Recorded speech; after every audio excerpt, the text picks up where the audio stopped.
evening from Round Lake High School. This is semi-pro football, a little different taste of prep football action that we've had throughout the season. We're just going a little bit out of the ordinary, maybe into what you call professional times here in Lake County. Tonight we'll get a chance to see the semi-pro football team, the Lake County Vikings, as they host the Palos Orland Force. I'm Rusty Silver, and joining me tonight is Curtis Gentry, who is a former football player himself. He had played, oh boy, I don't want to say how many close years ago it was, Curtis, but it's nice to have you along here on the broadcast. Thanks, Rusty. Let me say that it's again, it's my pleasure to be with you again this year on these telecasts, and I'm really looking forward to tonight's game because I've talked with both coaches, and they're very excited. The players are really up for the game. They're tied for second in the conference, and I'm looking for some sparks to fly out here this evening. Well, if anybody that has never seen semi-pro football before, I'll tell you one thing that's quite interesting is that there is two different leagues that are involved. There's a league that plays the Chicagoland Football League, which involves the other Lake County team, the Lake County Knights. But the one that we're doing here tonight is out of the Midwest Football League. This is the Lake County Vikings. And you mentioned that they're in second place. The top team is a team that we saw last year, the Racine Raiders, who are on top. They've barely been touched. This Palos team, earlier in the season, had lost to them 23-10, but had a 10-3 lead on the Racine Raiders. And the Vikings, when they went up to Racine and played them, it was a close contest, but it was the fact that the secondary took over for the Raiders and won the ball game 38-0, but had 31 unanswered points. Well, it seems to me like it's going to be just a tremendous football game. I'm looking at that Palos team, and they have uniforms on just like our home uniforms used to be for the Bears. I don't know if you had noticed that or not. Well, I did notice that, and maybe we'll talk about your beer history for those people that didn't know. What was it, back in the late 60s, the early 70s you were out there? So I feel right at home this evening. Now, the Vikings, they wear the purple, and they have white lettering, and talk about what the Bears colors are, similar to the Chicago Bears, but they are the Force of Palos. Mark Leonardowitz will kick it off for the Vikings into a stray of fog, and has entered the stadium at the start of the game. Ball is muffed, picked up about the 8-yard line, and then tackled down across the 20 to the 23-yard line.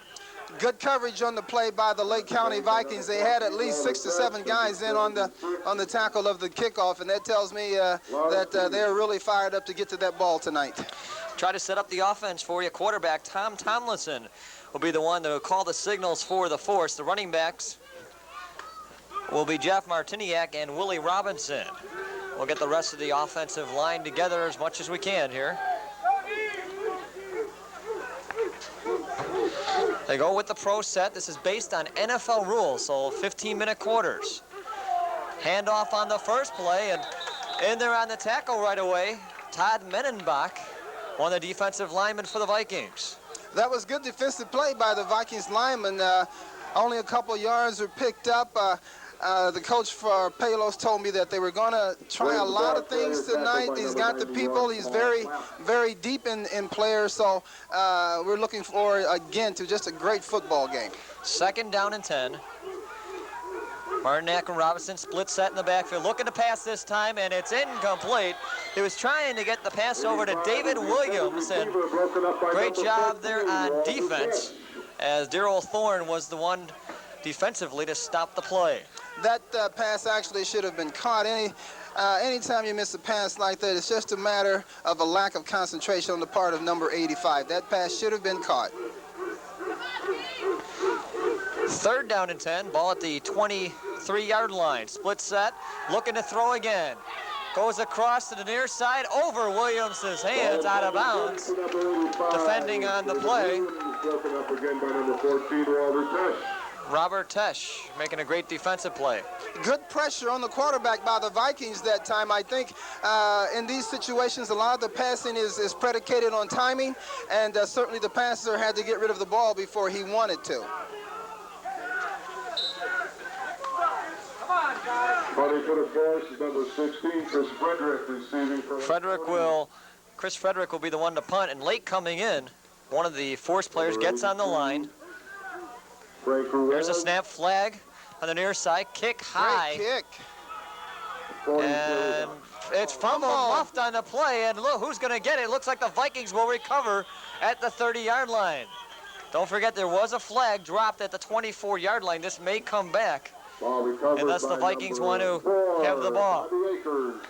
Back in the backfield where there were two receivers for the punt, there was a lack of communication back there. And anytime you're in a situation where you've got two guys back, there's got to be some communication so that you will not run into each other, or so that you won't have a situation like it was this time where one guy was expecting to get the ball and the other guy moved in front of him and attempted to catch it. Frederick's punt went 47 yards with no return as Akers recovered the ball. Referees conferring at the 40-yard line as both teams also join in the crowd.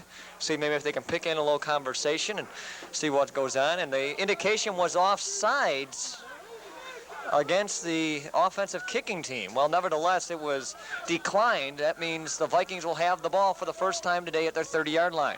Well, I guess they felt that they were in good enough field position on about the 27, 28-yard line and didn't think they could improve it with another kick.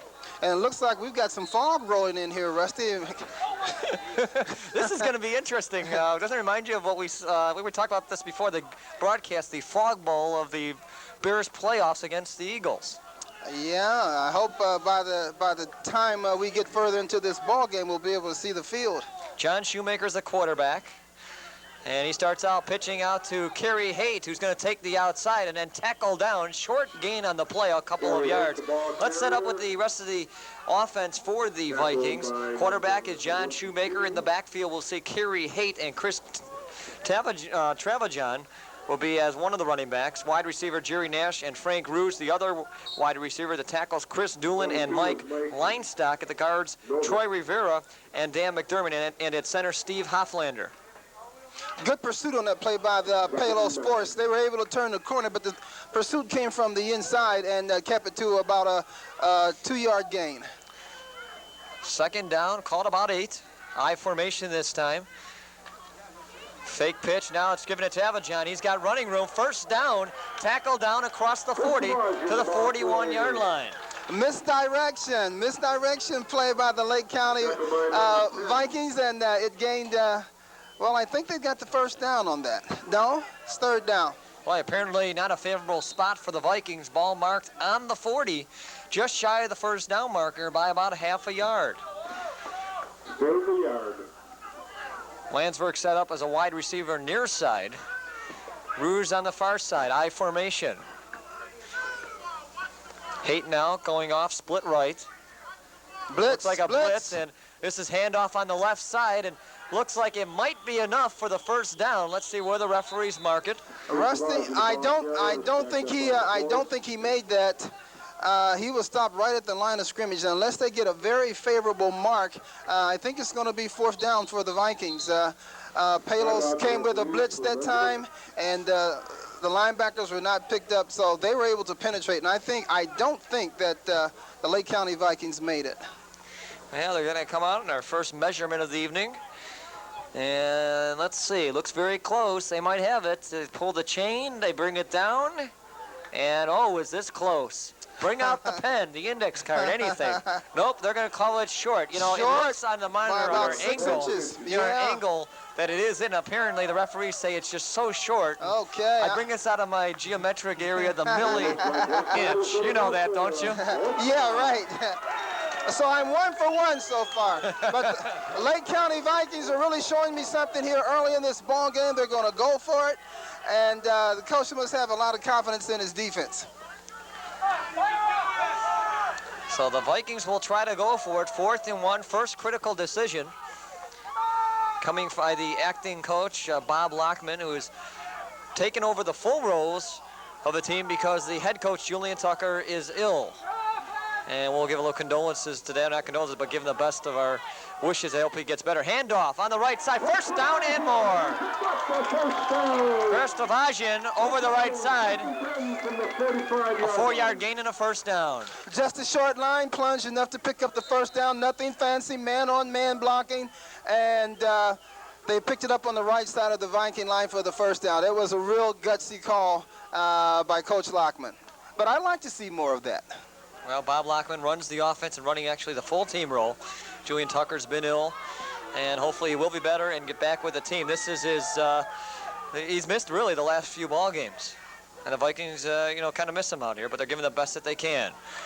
Off to Haight, he's got some room, shakes off two, shakes off a third tackle, has room to the near side, makes a move and then tackle down, a first down and gain of 12.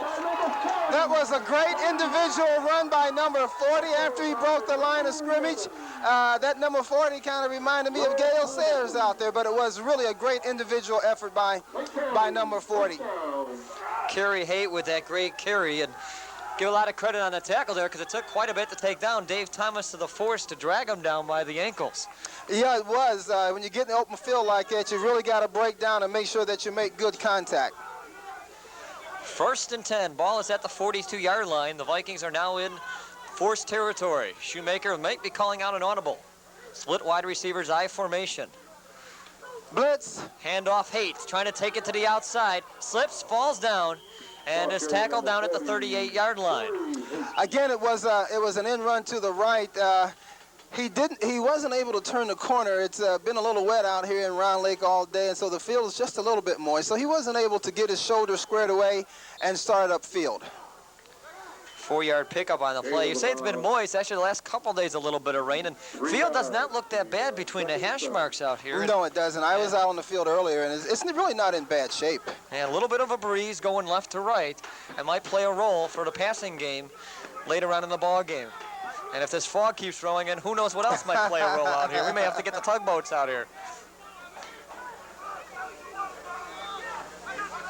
Shoemaker dropping back, rush coming on, going to the far side, complete. He's got Haight across the 25 down to the 24-yard line. A gain of 15 on the play and another Viking first down. A back out of the backfield pass. I'm not sure what they were in. I think they were in man coverage, and I know that actually when the back comes out of the backfield, there's got to be a linebacker assigned to that back, and obviously on that play, as wide open as he was, there was a blown coverage someplace. 1st and 10 for Lake County from about their own 24-yard line. This time split wide receivers. Frank Ruse set up the far side, Nash on the near side, I formation. Haight now moving into a slot position. Tavajian on a handoff right side will gain a few yards near the 20-yard line. I think on that play, the Vikings were very conservative. I think that they're going to have to open it up because they really haven't been getting that much right up the middle on the force. So I think they're going to have to open it up and go wide or either throw the football in order to get in because they are blitzing that middle.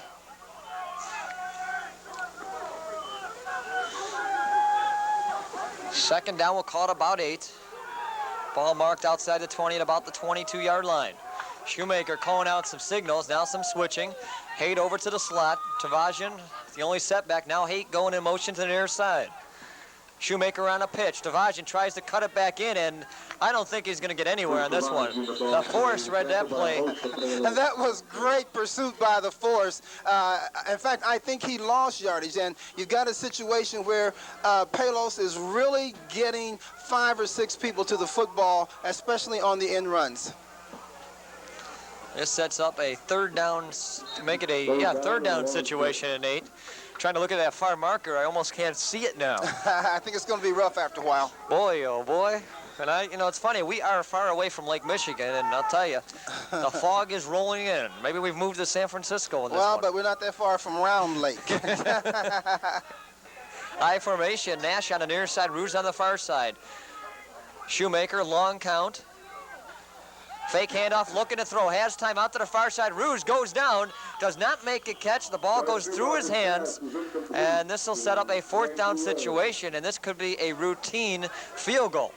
I think what happened, the quarterback in throwing the football that time, as I noticed, it threw off of his back heel. And I think that if he had set and gave himself time by setting, then he would have gotten the ball to the wide receiver.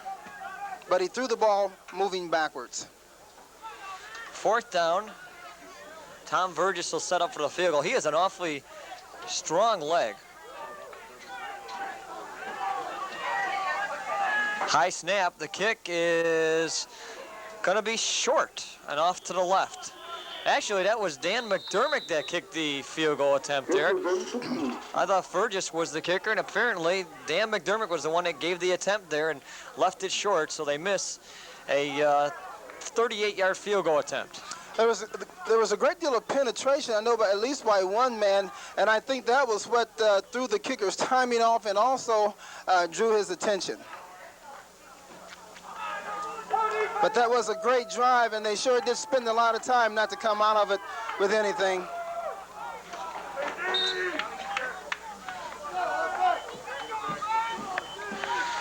Force have the football. Handoff, right side, nowhere to go.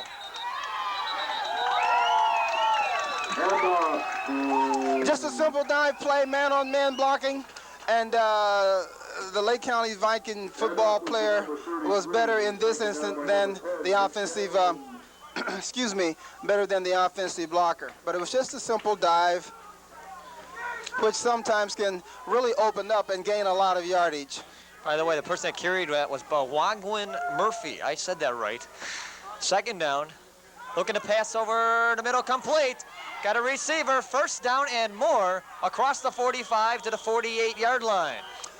A quick pop to the tight end. Nobody was there. He hit it in the area between where the safety was and just over the linebackers, and there was nobody there, and it was a nice, very nice gain for Palos.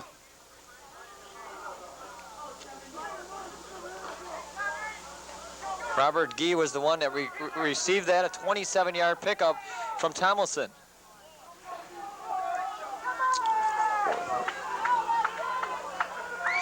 First and 10, 48. Tomlinson looking far side, it's complete. Gee again on the reception, and a gain of 4. So all of a sudden, we're seeing the Force go to more passing on this series.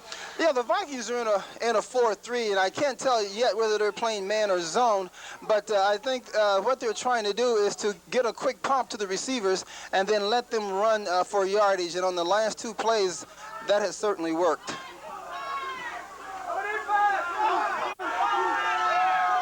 Second down and about 6. Tomlinson on a handoff this time. Or actually keeps it himself and has running room first down and more across the 40 to the 38-yard line into Viking territory.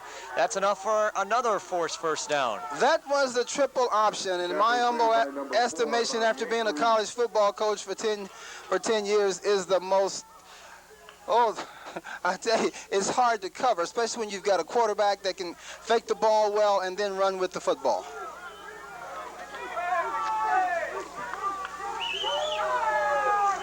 I formation this time. Tomlinson, short drop, rush coming on, trying to elude the rush, goes deep down the field, incomplete, right through the hands of his intended receiver, Rich Frater. He was triple covered on the play, led by Mike Muff of the Vikings. Again, they wanted just to get a quick pop. It was a 1, 2, 3 and a throw, and they wanted to get it to the receiver and let him run for yardage. But the defensive backs for the Vikings did a good job, and everybody was covered, and actually he should not have thrown that ball. It could have been picked off. Second down and 10. You're watching semi-pro football here on TCI. No score first quarter. The Vikings taking on the Palos Orland Force. I'm Rusty Silver along with Curtis Gentry. Slant pattern pass and overthrew his receiver. He was trying to get the ball to David Williams, and defending on the play was Robert Tesh. Again, Rusty, what I'm noticing on the quick passes, not only for the Vikings, but also for the Force, is that these quarterbacks are trying to throw off their heels. And if they get themselves set, they're going to get a much stronger pass and a much more direct pass to their receivers.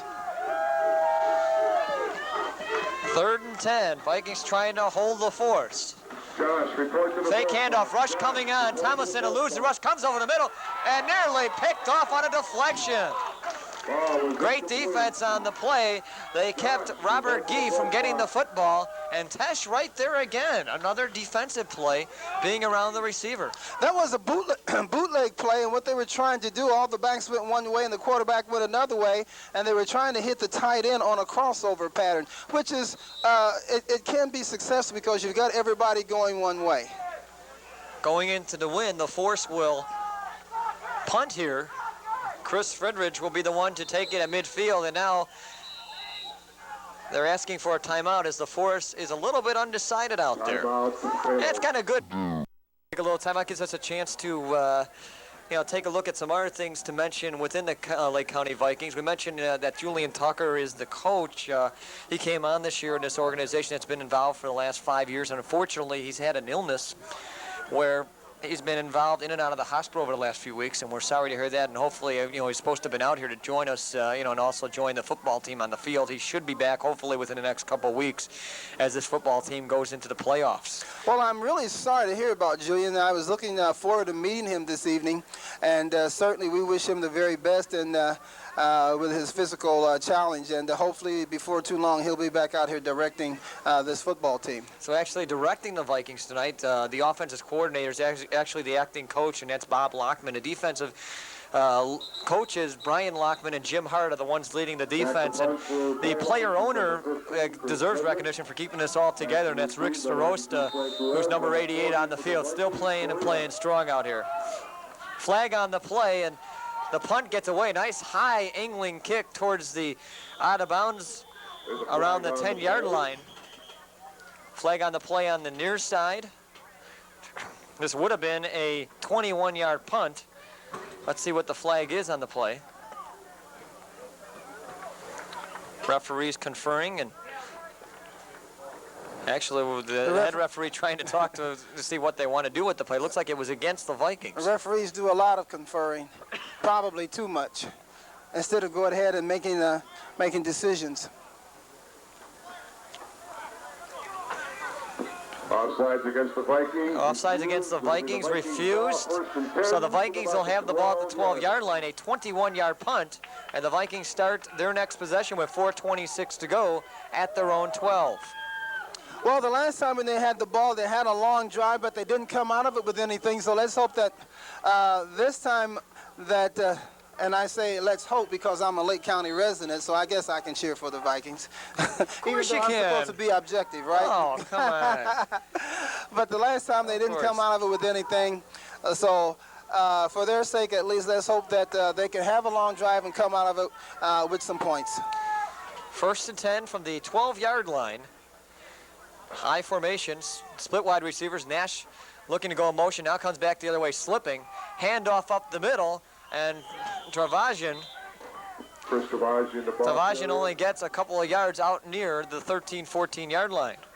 I think what the Vikings are trying to do is that they're trying to counteract the blitz by trying to slip a back through on the dive. Oftentimes that's successful, and oftentimes that's a great way to defeat the blitz and just have a team play regular, but as yet they haven't been able to do it.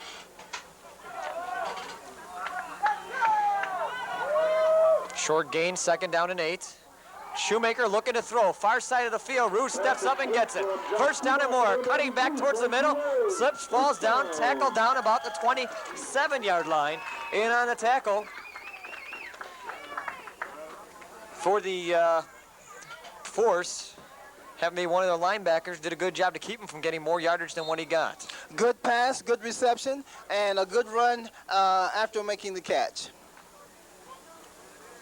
Caught a 14-yard pickup on the play. So 1st and 10, I formation once again. Ruse on the near side, Jerry Nash on the far side. Shoemaker calling out the signals.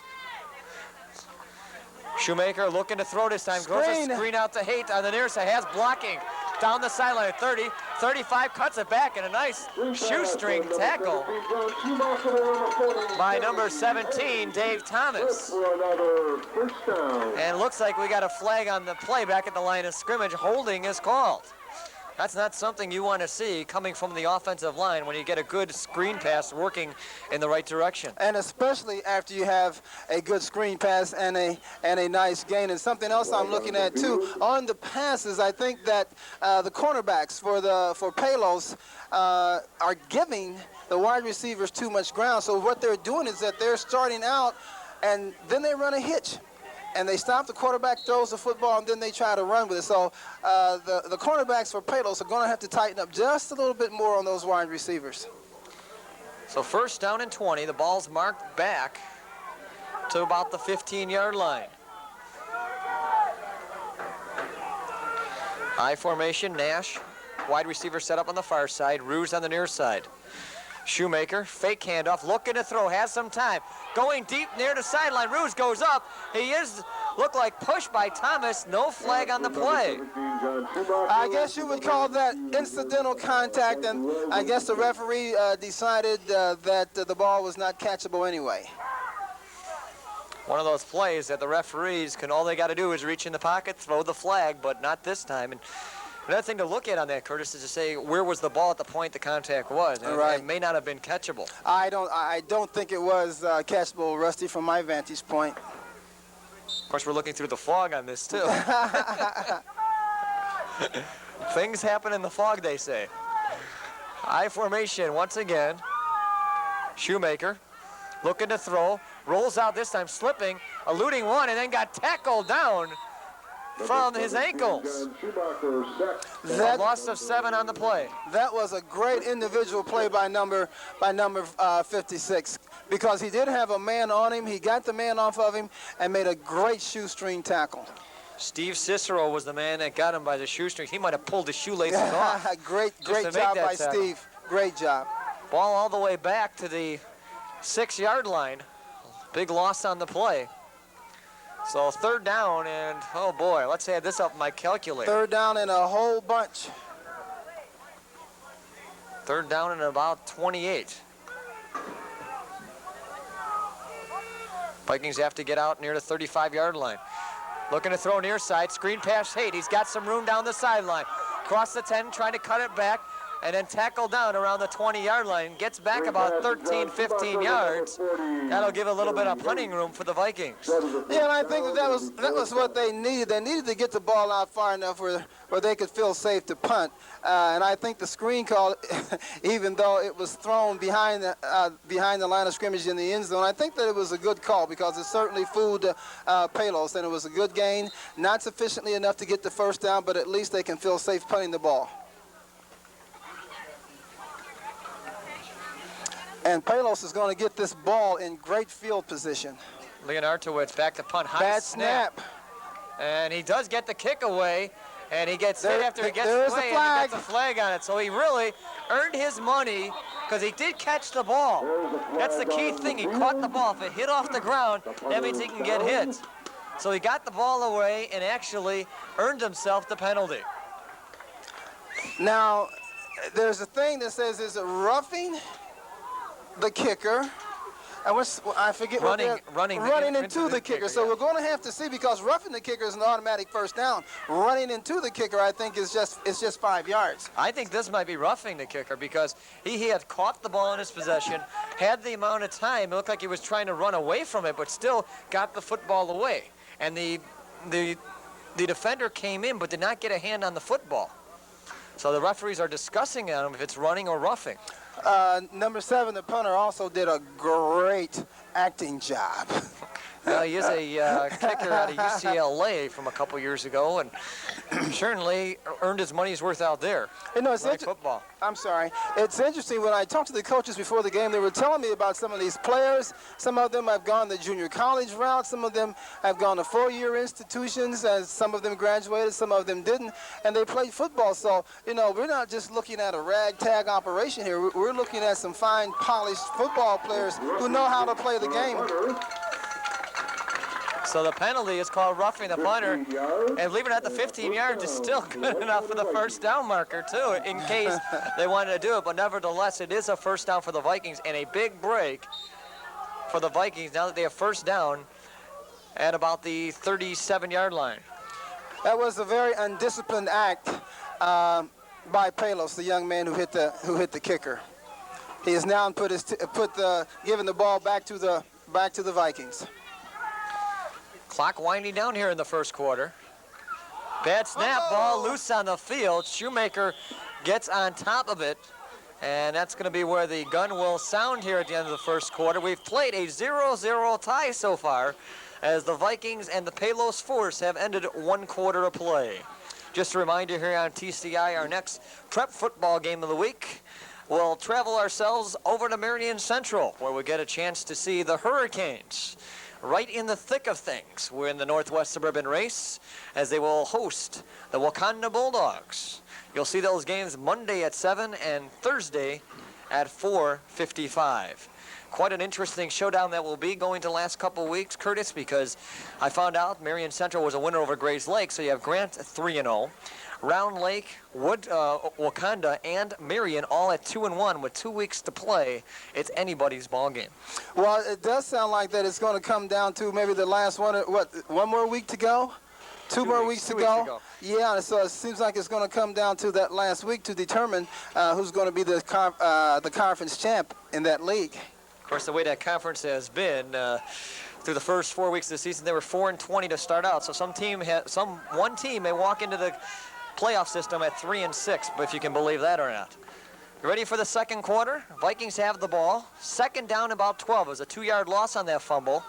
I formation, Roos set up near side, Nash on the far side. Force looking blitz. Short drop, and Shoemaker could not get enough time as Roos was, the pass was in front of him on the ground. Again, Shoemaker's trying to throw that ball going back, and at this point, he doesn't seem to have a strong enough arm to be able to do that. So I think he's going to have to take 1 or 2 quick drop steps, set himself, and then throw that slant pass in order to complete it, because he hasn't gotten one to the receiver yet. Shoemaker so far 3 of 6 for 43 yards, and his pass plays have come by the screen pass variety. Third down, about 12.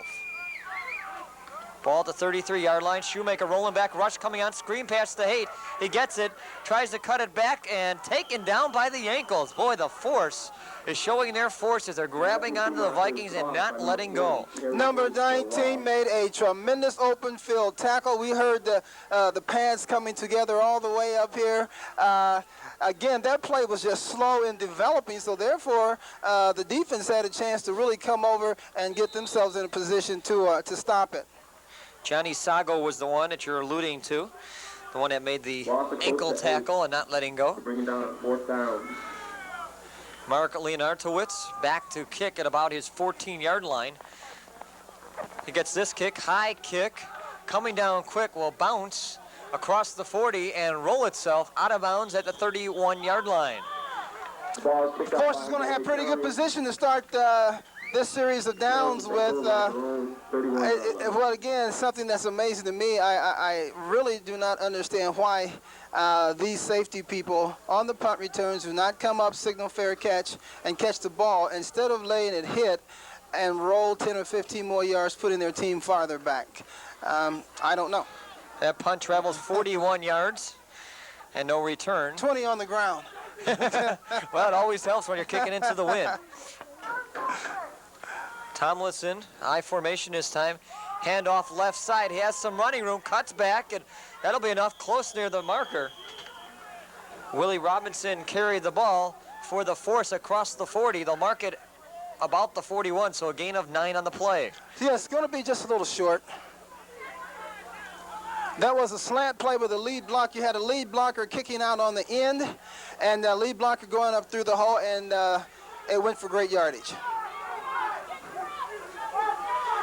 Frater set up on the near side. Going on the far side. I formation, looking to throw this time. Coming across the middle, he's got Gee wide open. Across midfield, down the sideline. Tackled out of bounds at about the 41-yard line in Viking territory. That'll be enough for another first down. We had a play action, counter action, play action, counter action pass, and again it was the tight end on a crossover. Number one, what the play action did was that it held the linebackers. The wide receivers took their men deep, and so the tight end coming across the field was wide open. He's caught all 3 receptions so far for the force. 1st and 10. Handoff Robinson off the left side, has running room, shakes off one, and tackled out of bounds. Drew Tadlin was the one that tackled him out of bounds, and Robinson picks up close to the first down marker. He's going to be very close. I think maybe it's less than a yard. Again, the force is getting good blocking at the point of attack, and the Lake County Vikings are not getting people to the point of attack. That's why the gains are so huge. I'd say their average off first downs is pretty big right now. Handoff up the middle, that's enough for another first down.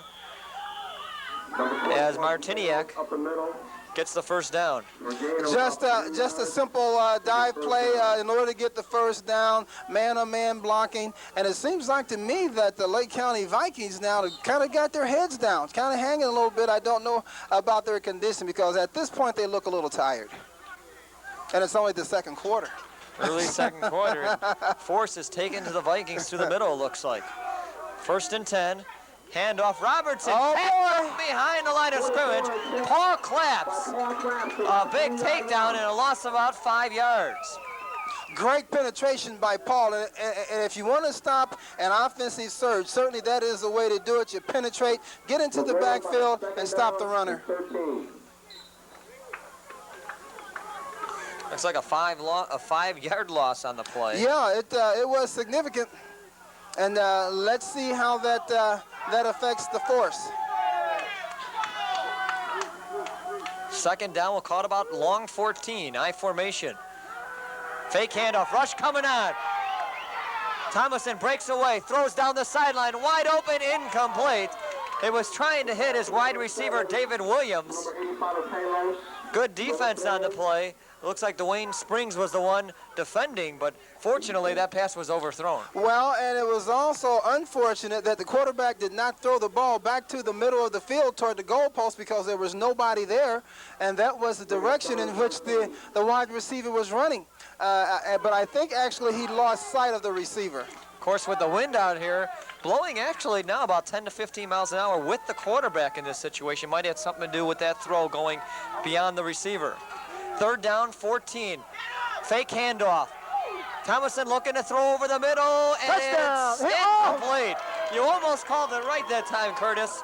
As Williams was wide open, but I think that ball carried once again away from him, and he thought it was too easy. You know, when you're wide open sometimes, the receiver says, I got it, and it just goes right out of your fingertips. Well, it wasn't the best pass in the world. It was somewhat behind him, but he should have caught that ball. Anytime the ball hits you in your hands, you've got to do a tremendous amount of concentrating and pulling that ball in, and you've got to watch yourself catch it.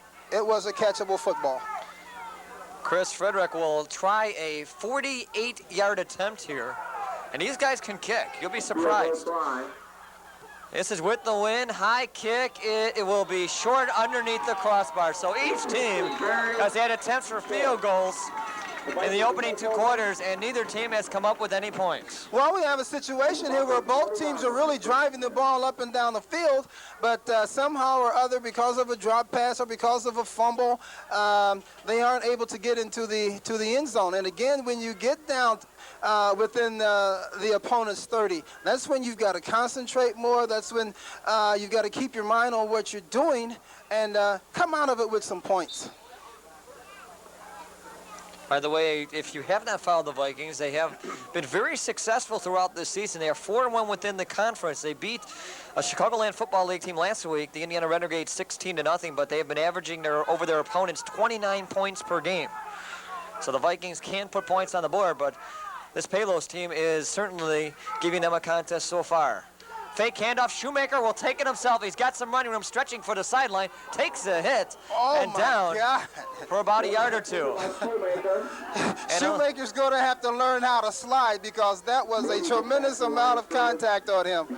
And Shoemaker a little bit upset because as he got up, certainly had a little confrontation with Ben Williams as Williams grabbed his ankles. The referees got in rather quickly to talk to him. And Shoemaker is a young quarterback, 22, 23 years old, out of Ashland, Ohio, just graduated just about a year or so ago. So he has a lot of youth talent, and that's one thing that keeps a good quarterback. When you're young, you can certainly do a lot of things to take those hits. Being from Ohio, I'm very familiar with Ashland College in Ashland, Ohio.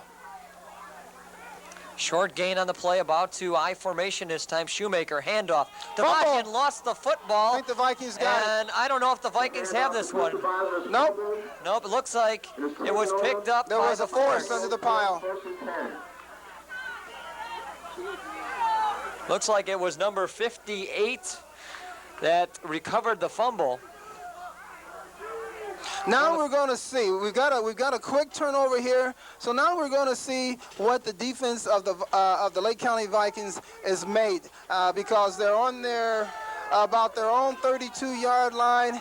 And now we'll see what kind of character they're made of. Bob Lukanski was the one at the force recovered a fumble. Robinson off the right side, stretching for the sideline, will get a few yards. Pick up, about 6 or 7 on the play. I think that the back made a mistake on that because his lead blocker was blocking the man out, and he went out. And I think that if he had just slowed himself down, been a little bit patient, and cut that ball back up inside, he would have gotten a lot more yardage, Rusty. It'll bring up a second down and about 4 yards.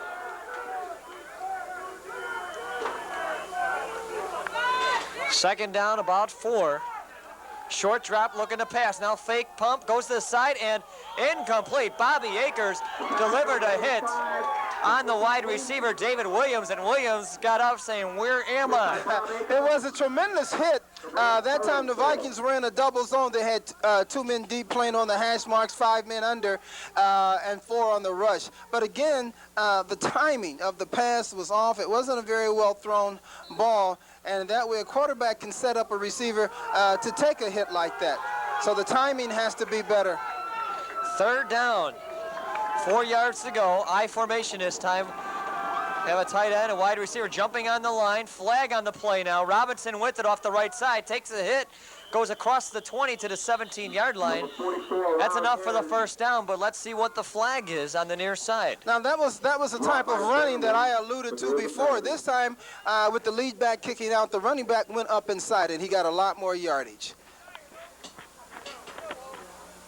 Referees are saying offsides against the Vikings will be declined. They'll take the run by Robertson, enough for a first down. They move the ball to the 17-yard line. The Vikings are going to have to bear down now because they've really got their backs to the wall, and they're going to have to start getting more people to the football. I don't see enough tenaciousness out there and wanting to get to the football. First and 10. Tomlinson, handoff to Marciniak, off the left side, through the middle. He'll get up to about the 10-yard line, and again on first down, Curtis, we are seeing the force show that they can pick up a lot of yardage. Well, maybe they see something relative to the Viking defense on first down that they can exploit, because you're absolutely right. They're running that ball right up the middle, and if I were the defensive coach of the Vikings, I would be doing some blitzing because they're just sitting back and taking the punishment. Yeah, we should see some blitzing out there. Got to do something. This is a option out there. Robinson lost the football. Loose on the field. Vikings are going to recover it. I love the option play, and I think again that it's it can be very dangerous to the defense if it works, but in this case it was very dangerous to the offense because the pitch went awry, and consequently the Vikings recovered the football, and it's a great turnover for them. But again, we still have a situation where a team was threatening and nobody scored. So they just wasted a lot of time, really, and just coming down the field, but have nothing to show for it. Bill DePue was the one that recovered the fumble by Willie Robertson. So first and 10, Vikings have the ball at the 18-yard line. Handoff to Vajian going off the right side. Nothing there. Maybe back to the line of scrimmage as the Force picked up that play rather quickly. See, the difference that I see in the Force defense as opposed to the Viking defense is that they're blitzing and they're trying to make things happen where the Viking defense is sitting back and adjusting and reacting to everything that Palos is doing. And you have got to make things happen on defense. No gain on the play. Tavaji now 5 carries for just 10 yards. So yards are hard to come by so far on the ground for the Vikings. I formation. Here's a pitch out. Haight trying to take it outside, tries to cut it back, and tackled down once again by the ankles. And in on that tackle was Mike Ponzo.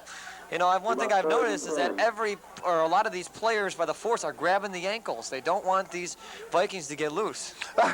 Well, I guess it's better to do that than try and get them up around the chest and get ran over. But again, on that pitch, there was really no blocking on that side at the point of attack, and consequently only gained about a yard. Middle of the second quarter, 7:15 to go, no score. This is the Lake County Vikings taking on the Palos Orland Force here on TCI. I'm Rusty Silver. Curtis Gentry is with me this evening. Shoemaker back to pass, looking to throw over the middle. He's got Jerry Nash, but he didn't bring the football into his chest, had it up high, dropped it, and this is going to be a fourth down situation. Got to catch those. The pass was timed very well. That's one of the best passes I've seen the Shoemaker throw. The wide receiver has got to bring those passes down and then run afterwards. There's no excuse for that. Just a lack of concentration. Mark Leonardowitz will be back to punt inside his 5-yard line. Force have 2 guys back to receive the punt. They should come out with pretty good field position on this. It's a line drive kick to the far side of the field. Ball will bounce, will be picked up at the midfield. He's got the sideline, tries to cut it back, and then taken down, and he might have lost the football. No, it doesn't look like it's a fumble, and this looks like the Force will have the football at about the 30, or make it the 29-yard line. Good field position to start a series of downs. Again, basically all of this quarter, the Vikings have been with their backs against the wall. They came out of it the last time, and so we'll see again what kind of character that defense is made of. And also, we'll see if the Palos Force can punch it in. Tomlinson underneath center, I formation. Both teams showing same formations here. Handoff up the middle. Marciniak has running room across the 25 to 24-yard line. Power football, certainly doing the tail on first downs. Yeah, you're absolutely right, and that really puts them in a good position on second down. They can either run the ball or they can pass it, and the Vikings really don't know what they're going to do, but a simple dive play up the middle should not be making that much yardage. Certainly looks good for the stat book, I'll tell you that. Again, I formation, Tomlinson. Handoff again, flag on the play as Marciniak this time taken down. Paul Claps had the tackle, catching him behind the line of scrimmage. Maybe back to the original line of scrimmage. Let's see what the flag is as the referees confer at about the 25-yard line. And this looks to be illegal motion.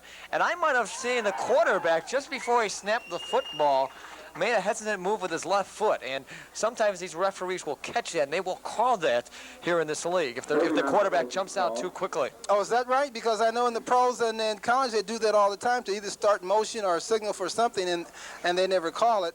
But you could possibly be right. But what I'm looking at now is a defensive team that is just sitting back and catching instead of blitzing and trying to make something happen. And I think that the Palos is just going to keep driving the ball down the field on them until they decide that they're going to blitz and just not sit back and catch. Second down, 9 yards to go. Looking to pass. Fake pumps. Now goes to the far side. And is it caught? It might have been caught at the 8-yard line. It certainly was. And this is a completed pass to Dave Williams.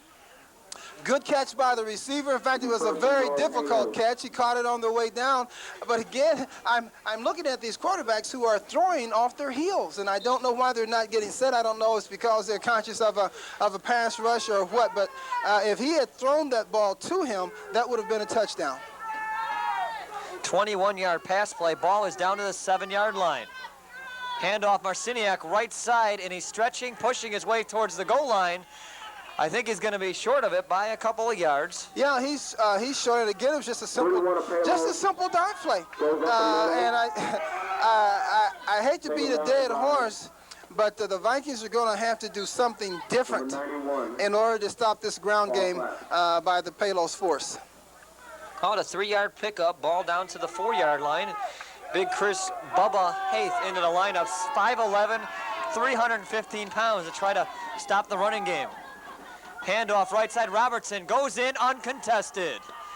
off the right side, a 4-yard touchdown run for Willie Robertson, and the Force have taken the early lead. Okay, somebody has finally scored. That was nothing but just a simple slant play where the lead back kicked out on the defensive end, and he went up inside it. And anytime you have a situation like that, those linebackers have got to come from the inside, not get cut off by the guard or the tackles, and get up in that hole and stop the play. But obviously in this situation, they didn't get there.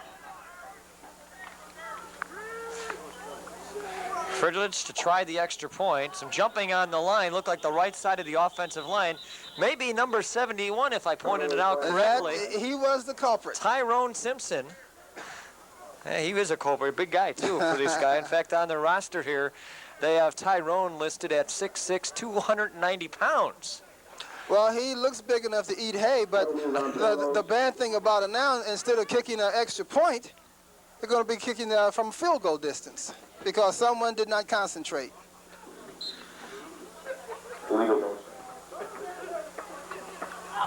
Kurt Balgira, extra point attempt is long and good through the upright, so 4:17 to go, and it is a 7-0 score as the Force have taken the early lead.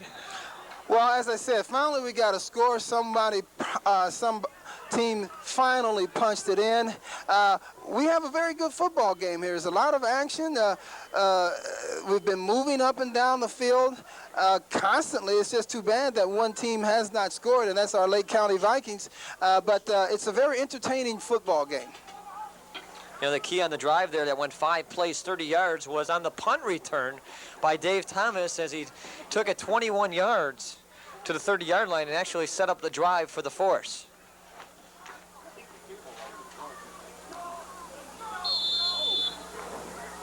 We're all set for the kickoff. Kick is a line drive kick, taken at the 25-yard line, and a little bit of running room and taken down from the backside to the 35. So the Vikings will start from their own 35-yard line. Well, we have really seen some good hitting tonight. We can hear those pads popping all the way up here in the press box. So these guys are primed for this game tonight, as both coaches told me before the game started. Charles Foy was the one to bring it out, a total of 10 yards on the return. Vikings have the football at their 34-yard line. The referee is on the sideline asking somebody something. I'm not sure what it is. There seems to be some sort of problem on the field. I don't know whether it's with the clock or what. He's looking up here to the press box. Well, they're getting something conferred here with 4:12 to go, and apparently going to set the clock situation to... Clock didn't move. That could be. Sometimes you have the situation with the scoreboard clock you got to fix out the right way, and fortunately they have a radio on the field. So this way, if we need anything later on, all we got to do is ask them down on the field to find out what happened. Apparently the referees have got it straightened out, and we're about ready to go back to action. 1st and 10, Vikings have the ball at their 35-yard line, let's call it.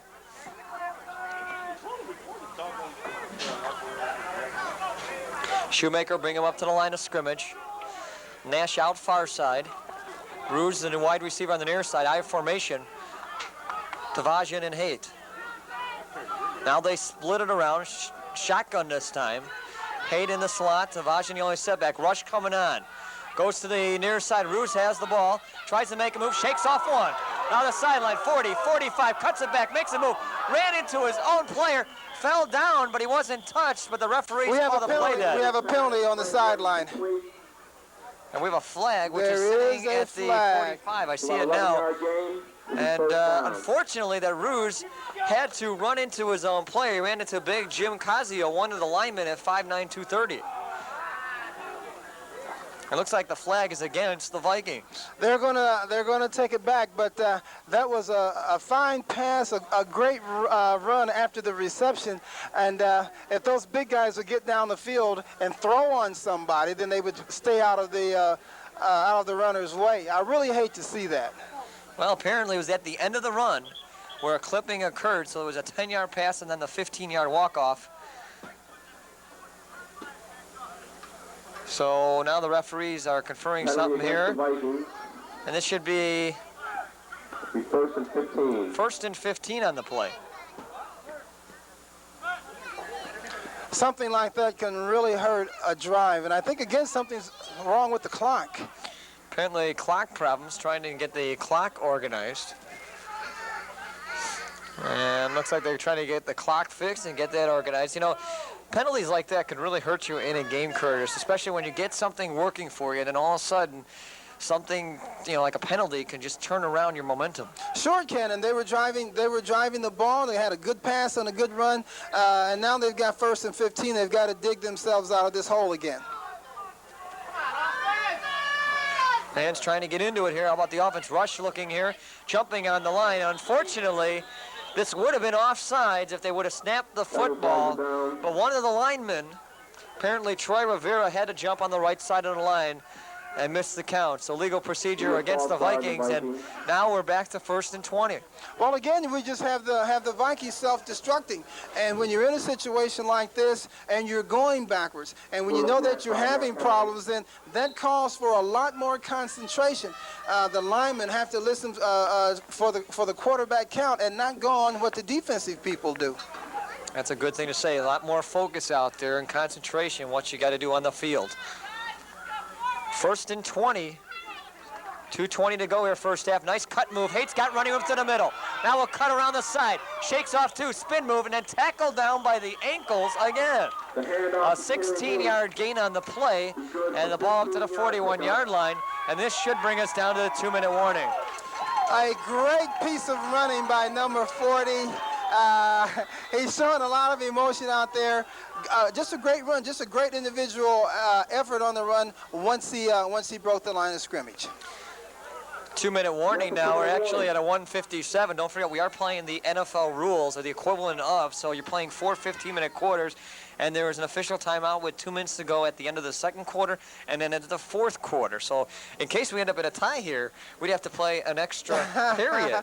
Well, I hope the fog holds off. But it seems, well, I'll put it this way, it hasn't gotten any worse. Yeah, it's been pretty steady out here. And what's your viewpoint? I mean, you played football, you know, in the pros, and up to this point from what you're seeing out here, you talked a little bit about how they're playing, but what's your viewpoint? And for the time that you played football and the time that you see the pros, I mean, you go out to Soldier Field since you were, you know, an NFL player years ago. What do you see out of these players? I know we talked about the contrast that some of these players are out of college, just out of high school. Some players are even out of the NFL that are playing out here.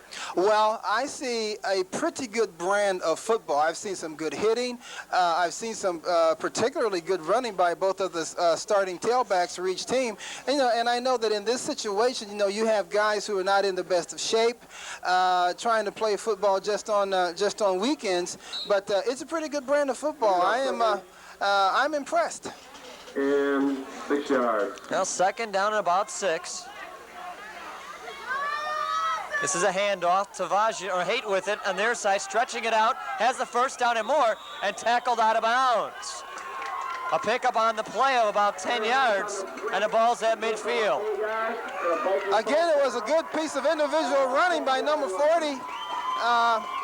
He does a lot of offensive running, what I call offensive running, because he dares a defender to tackle him. He reminds me of Jim Taylor of the old Green Bay Packers. You know, he would run the ball, he would scratch and grab and do anything to try and get an extra yard, and this young man reminds me of him. Well, first and 10, ball at midfield. This is almost like your 2-minute drill territory. I formation, Rouge near side, Nash on the far side. Tavashian and Haight in the backfield, I formation with it. Shoemaker, fake handoff, looking to throw, comes up out of the rush, stretching his way, and then tackled down back at the line of scrimmage. Maybe Excellent. Not the smartest of moves going in the middle because the clock continues to run. Well, that's true. He would have been better just throwing the ball away, but the coverage that time by the secondary for the force was excellent that time. So Shoemaker had to pull the ball down and try to get as much as he possibly could with it, which wasn't a whole lot. Shoemaker now 5 of 10 for just 48 yards, and you know, you mentioned how tough the secondary is. I mean, now you're in a crucial situation. Not crucial yet, but second down, you had to use a timeout. What would you think the Vikings need to do to possibly get something going down the field? Get the pass plays outside, or what would you suggest? Well, number one, they need to stop self-destructing. and in other words, stop making mistakes whereby they are hurting themselves. You know, you get the offside, you get a fumble. Even in this situation here, where the quarterback possibly should have thrown the ball away or looked for a second receiver. But the major thing, as I see right now, why it's 7-0 in favor of Palos is because the Vikings are going backwards. The last two series of downs, they've gone backwards, and they just seem to be self-destructing at inopportune times. Well, this game is kind of crucial. We're near the end of the season, and if the Vikings can beat Palos, they have the upper hand to host one of the first-round games in this 5-team league. Whereas if you lose it, then probably the Vikings would have to go down to Palos and visit where Andrew High School is, where they'd have to play their games.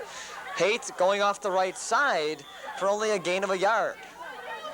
Now I'm at a loss to, I'm wondering why they are not putting the ball in the air when they're behind with 1 minute and 22 seconds left.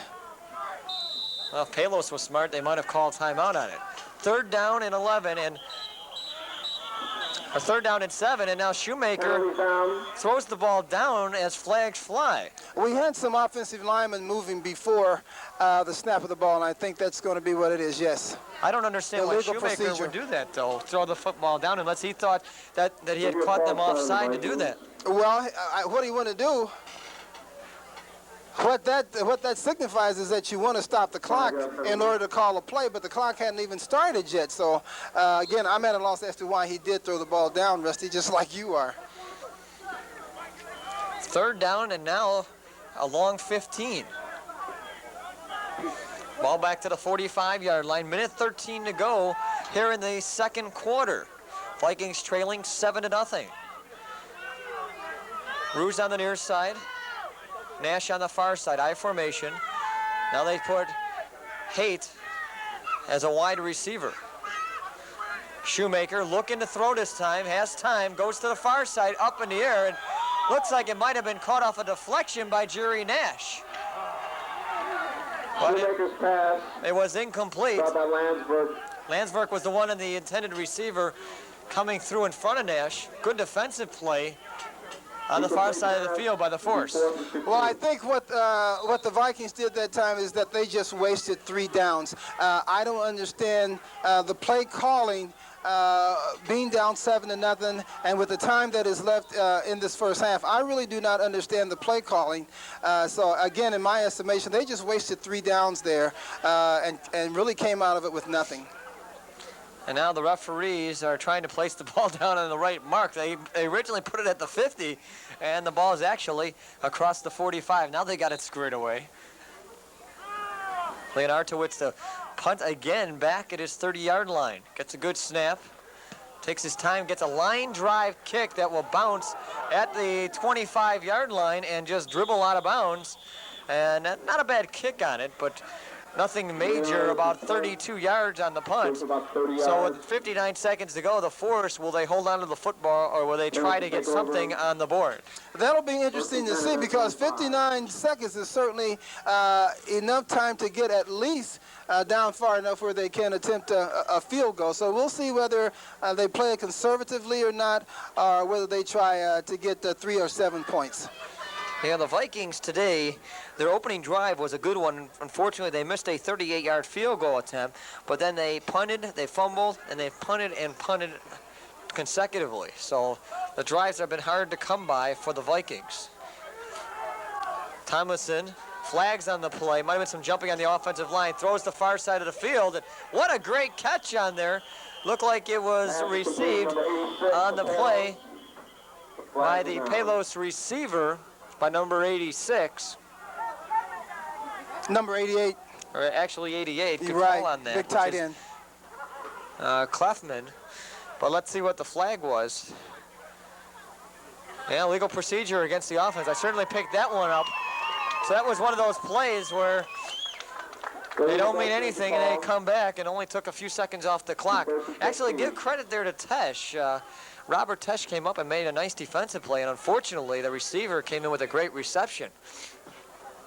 Yeah, you're absolutely right. It was a fine reception. In fact, to me, it looked like a one-handed reception, and again with simultaneous contact. So I've got to take my hat off to the young man. That was a fine reception. First down and 15, ball back to the 20-yard line, 38 seconds to go and counting. Big rush coming on, going down to the far side of the field, and it will be complete across the 50 to the 47-yard line. David Williams comes up with the reception and a completed pass of 33 yards. Now we know what's on the mind of the Forest coaches. They want to score with 30 seconds left. And again, the Vikings were in that too deep, what they call too deep double zone. And if you're going to play that, you've got to have two tremendous athletes back there because each of them has one half of the field to cover. 30 seconds to go. I formation this time. Tomlinson fake handoff, rush coming on, goes over the middle. Oh, nearly picked off. Tesh had it in his hands, and it trickled out of his fingers. A little bit of this cold moisture right through his hands. It should have been picked off. You called it. Yeah, the fog must have gotten in his eyes. How could he have missed that? He was right there, but again, it's just a lack of concentration. And when you don't concentrate, and he's probably trying to run before he caught the football, and that happens to a lot of young men. It even happens in the NFL. Tom Tomlinson now 5 for 11 for 105 yards. Second down and 10, ball at the 47-yard line in Viking territory. Tomlinson dropping back. Rush coming on, gets the football away, going to the far side of the field. Akers has this one, picked off, 30, 40, across midfield, trying to cut it back and tackle down at the 44-yard line with 11 seconds to go until halftime. That was played perfectly by that right safety. He got back, he played the quarterback's eyes, and consequently he was in good position to intercept that football. He intercepted the football going forward. And so that tells me that he was in good position. Now we'll see if in 11 seconds the Vikings can get at least close enough to try a field goal.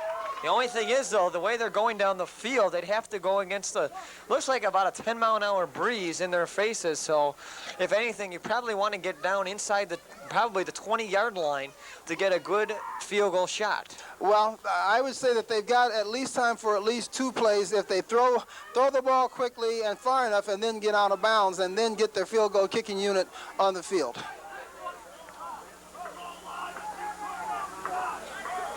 Second turnover on the day. The other one was a fumble. Waiting for Willie Robertson. Waiting for the chain crew over on the far side to get set. Now we're set to go, Rusty. Well, let's see what the abilities of John Shoemaker. He's got a good arm. Let's see if he can hook it up with one of the wide receivers. Ruse on the near side. Nash set up on the far side. I formation. They do shift around, putting Haight as one of the slots. Tavashian the only setback. Dropping back, Shoemaker looking to throw, rush coming on, going over the middle, and nearly caught by Nash. And unfortunately, or I should say Landsberg almost caught it. Fortunately, he's glad he didn't catch it because there was a good pop there in the secondary, led by Dave Thomas. I don't know why they went over the middle with it. If you're going to go over the middle, then you might as well throw it in the end zone and throw it up for grabs to see who can come down with it. I think that was a wasted play. With 6 seconds left, or with 11 seconds left when the play started, I would think that they would have tried to get something to the sideline and then get their field goal kicking unit. Well, now they've got to throw the ball in the end zone. Might as well throw the Hail Mary. 44 yards away, you're not going to try a field goal attempt here, so you might as well go for the long one. And obviously, it's odd he's not in shotgun. He'll probably run it. Let's see. Yep, they're going to run it up the middle and do nothing to get any chance to get it on the board as time runs out here in the first half. 7-0 is the score as the Palos Orland Force are leading the host Lake County Vikings here on TCI. And Curtis, you know, this first half from what we saw here, I mean, we've seen a good brand of football out here on the field. Both teams showing what they can do, but obviously there could be some better things out there. Absolutely. The team that has the 7 points and winning this football game is the team that has been more aggressive. They've made the fewest mistakes, and they haven't done things to hurt themselves. And I think that when the Vikings go in at halftime, they're going to have to talk about not hurting themselves because that really has been their basic problem. Notwithstanding the fact that on defense they've really not been aggressive. They're just sitting back and letting the offense dictate to them what they're going to do. And on conversely, Palos on the defense, I think every play that I've noticed, they have sent a linebacker trying to make something happen. Well, we are at halftime. 7-0's the score, and we're going to take a break, and we'll come back with the second half as you're watching semi-pro football here on TCI.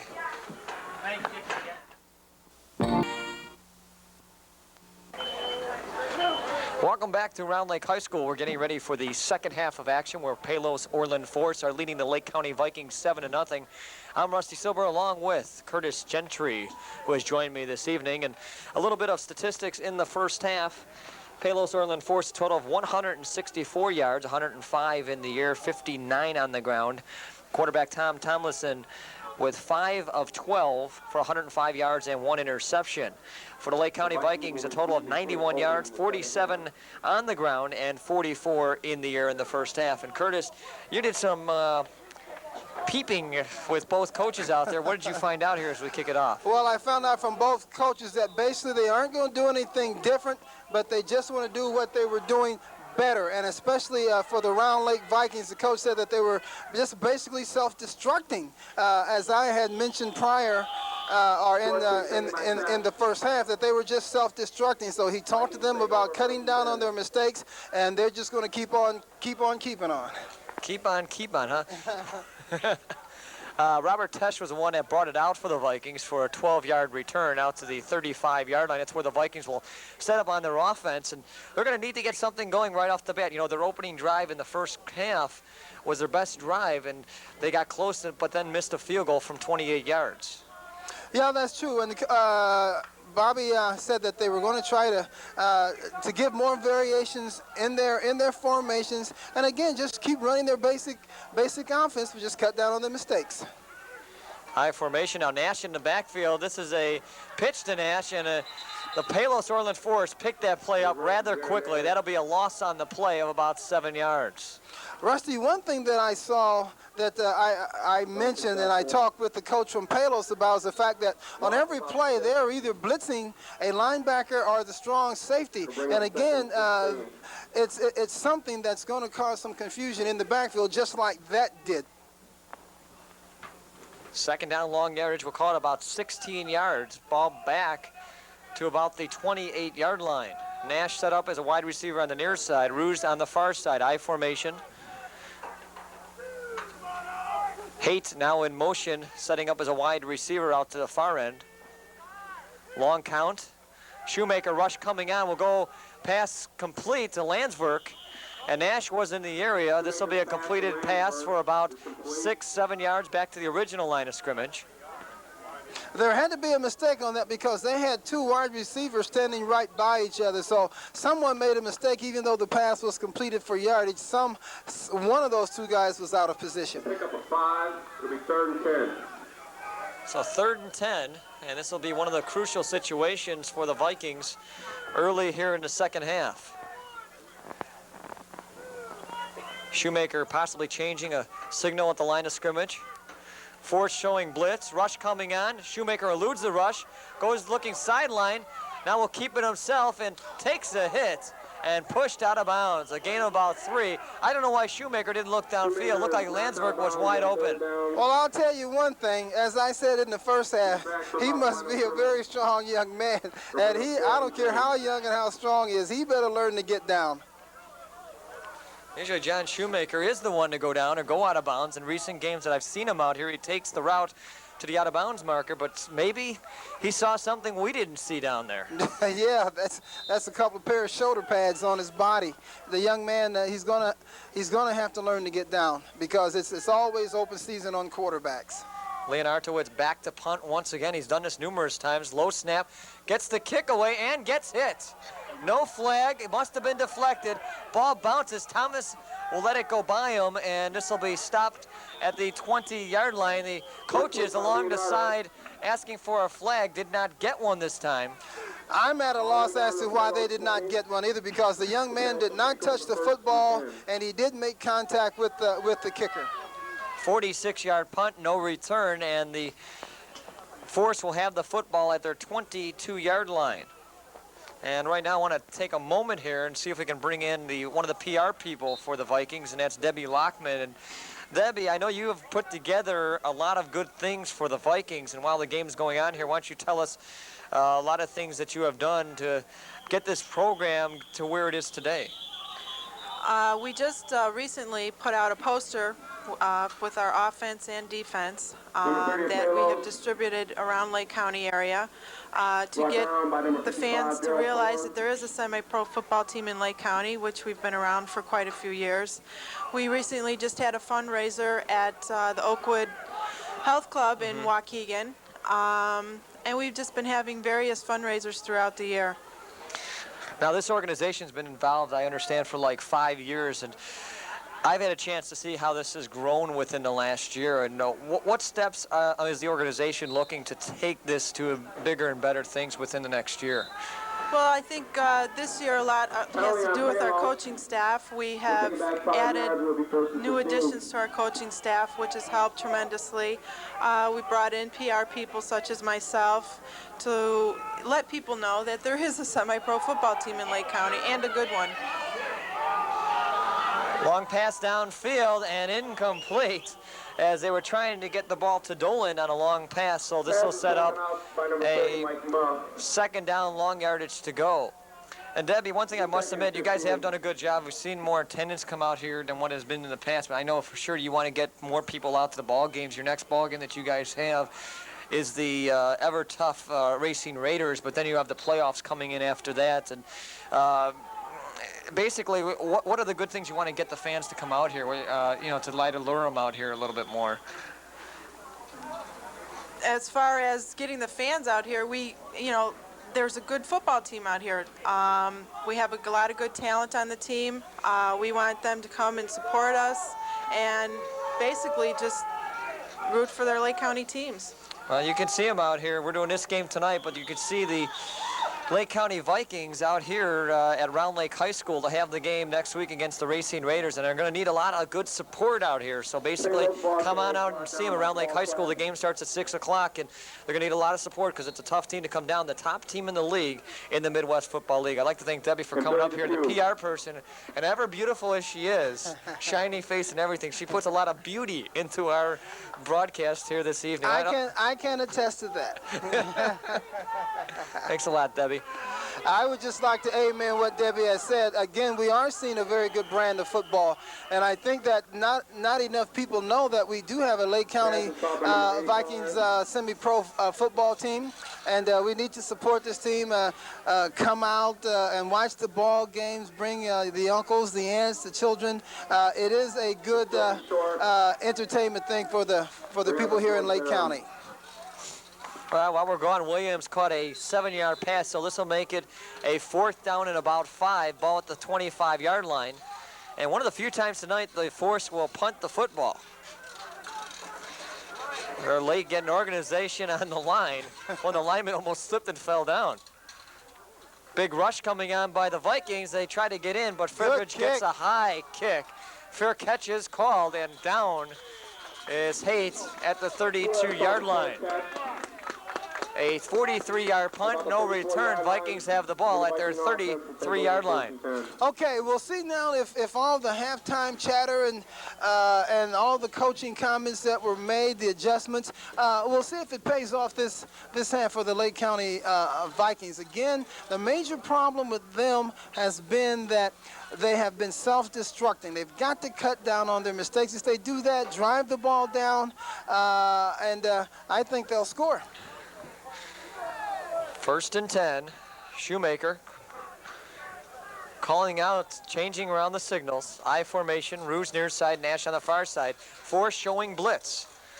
This is a fumble football on the blitz, and fortunately, I think Shoemaker fell on the football. Fumble on the play.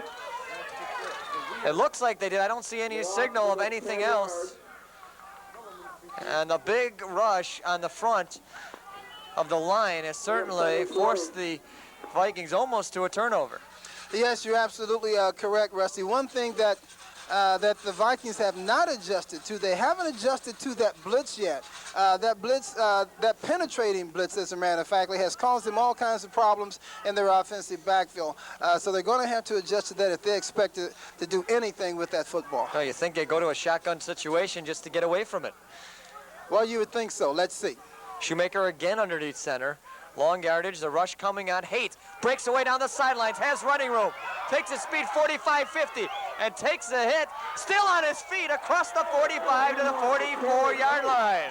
An impressive run of 34 yards.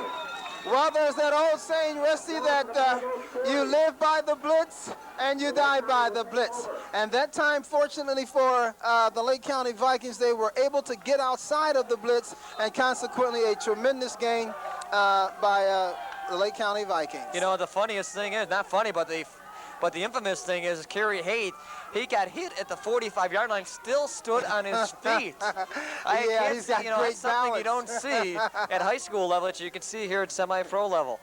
Haight this time taken down in the backfield. The force picks that one up rather quickly. In on the tackle was number 96, Ken Rasmussen, 6'4", 230-pound defensive tackle. It's nothing more than pressure defense. The Palos force is not sitting still, adjusting to what the Lake County Vikings are trying to do. What they're doing, they're playing their own defense and say, hey, let them stop what we're trying to do. Second down, 13. Shoemaker taking his time underneath center. I formation, Nash on the near side, Rouge set up on the far side. Rush again over the middle. Shoemaker takes it himself. Gonna scramble for it and dives forward near the marker at about the 36-yard line. Good pass coverage that time. The quarterback had to pull the ball down and run with it, and he did make a good run, gaining about maybe 10 yards on it. Actually looks about 11 or 12, and they got it marked at about the 37-yard line. Third, and I'd say about 2 in this situation. They have to get across the 35. I formation. Tavagian and Haight in the backfield. Handoff Landsberg. Off the side, stretching, will cross the line for the first down. It's going to be close. It's going to be close. I don't think he made it based on where that official is standing and where they're spotting the ball. He looked like he was across that 35-yard line. That's not a good mark at all. Not favorable. Rivera was the one that carried the football. Depending on whether it was a left foot spot or a right foot spot, right? And in fact, they're not even going to measure this. Oh no, they've got it. They've got it. You know, I don't understand. Yard. It's 4th and short. You got to measure this. It'll be 4th and inches. This should be a quarterback keeper if you're smart on this. Just duck your head in and go. Rivera off the left He's not side. going to make it. Why make that call? I don't understand. I don't. At the line. 4th down and short, and all you got to do is take a quarterback keeper right over the line. Well, I'm not sure, but again, with Palos using that pressure defense, I'm not sure that a quarterback sneak would have worked, because that's basically where their blitzing is, right up the middle. And I think what they're going to have to do, they're going to have to adjust their offense so that somebody can pick up that blitzing linebacker. And as yet, they haven't done it, and until they do, they will not be successful. Well, the Vikings are stopped at the 36-yard line, and this is where Palos has the football. Handoff up the middle, and this will be a gain of a couple of yards up to about the 38-yard line. Actually, up to the 40-yard line. Coach Huntington told me at halftime when I went down to talk to him that they were still going to try to exploit the middle of the Lake County Vikings defense, because they've been so successful, as we have noted here from the press box. Of first down, they've been running that ball up the middle. And he said that they were going to continue to do the things that they've been successful with, and certainly that has been one of them.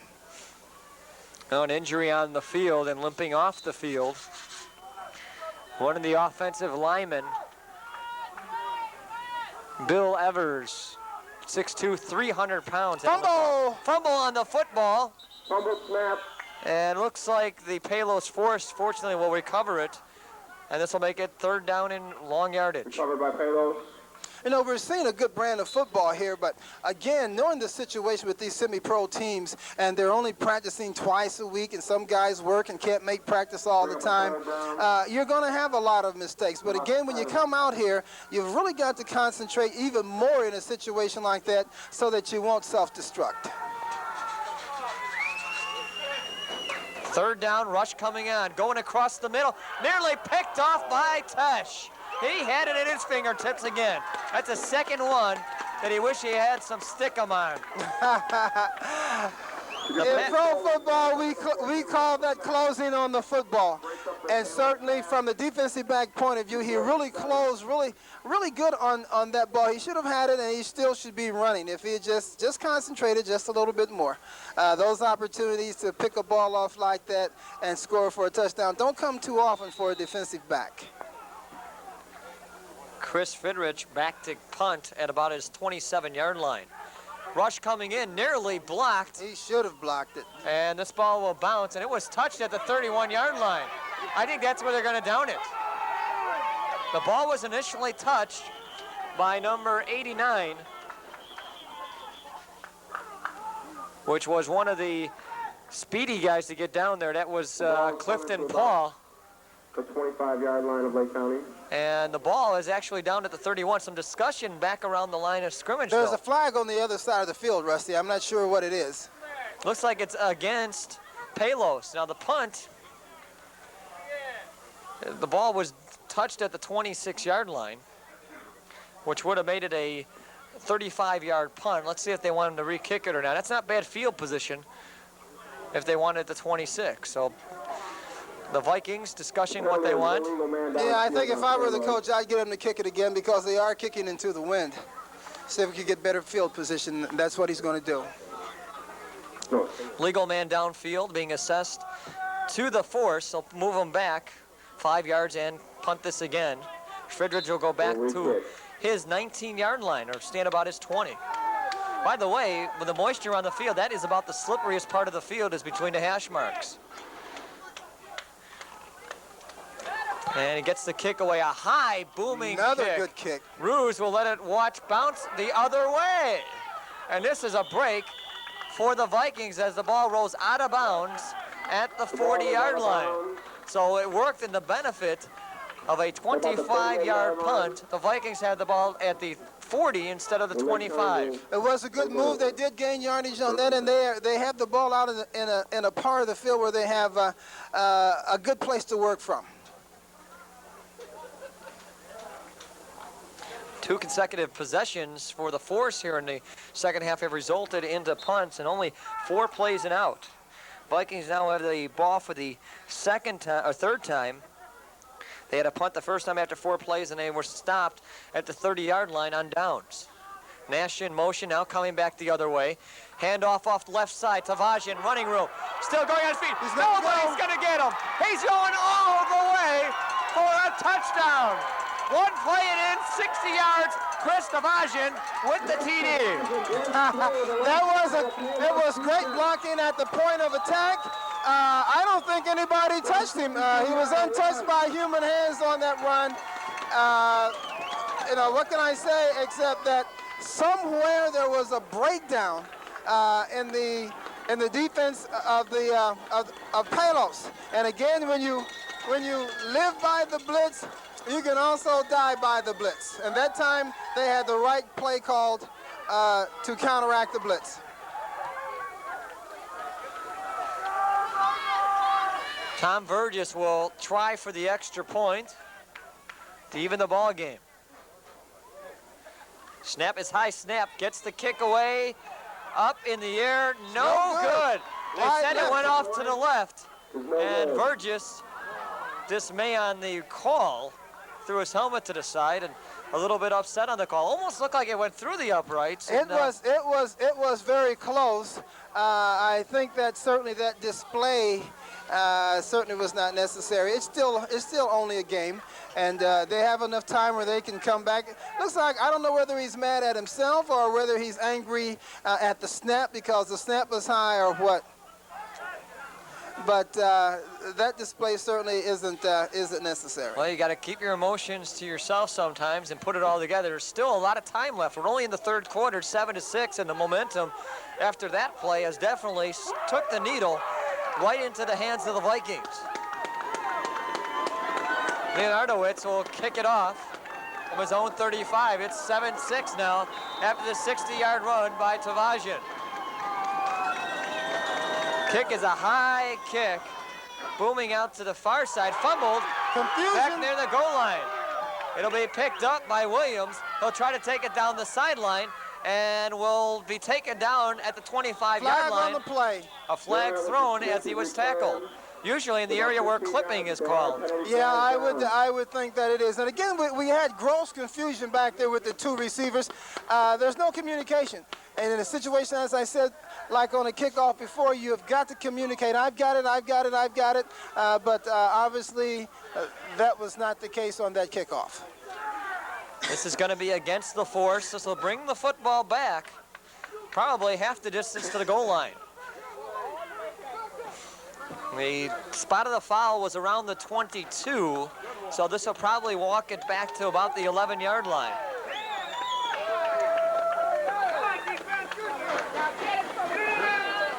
The Vikings have the force offense exactly where they want them now. And I would suggest that they do some kind of pressure maneuver to try and cause some disruption in the force offense. If they don't do that, I think that the force is going to just be able to drive right back down the field on them again.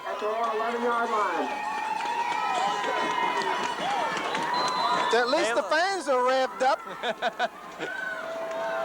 Palos now with the ball, 1st and 10 from the 11. I formation, split wide receivers. Thomason handoff, up the middle, and nowhere to go. Murphy just taken down short yardage. Is stopped for a minimal gain.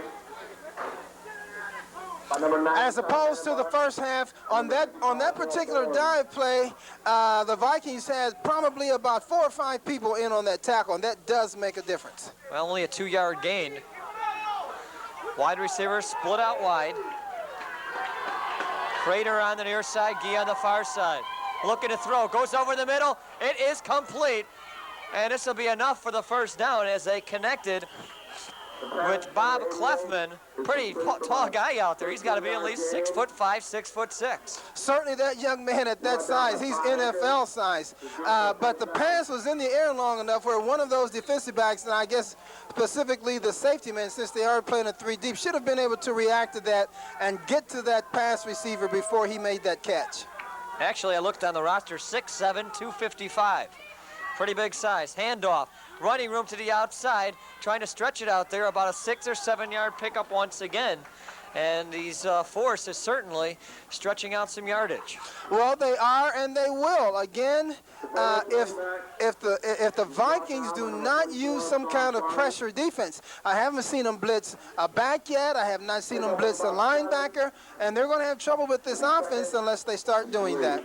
Bob Kavoris was the one that carried the football. We're seeing some different running backs here in the second half than what they had in the first half. Yes. Tomlinson, rush coming on, throws it over the middle, tipped up in the air, and nearly picked off on the far side of the field. The pass is broken up by number 32, Springs. Coach Huntington said that he was going to go to his second team of backs in order to keep some fresh legs into the game. So obviously this is what he has done.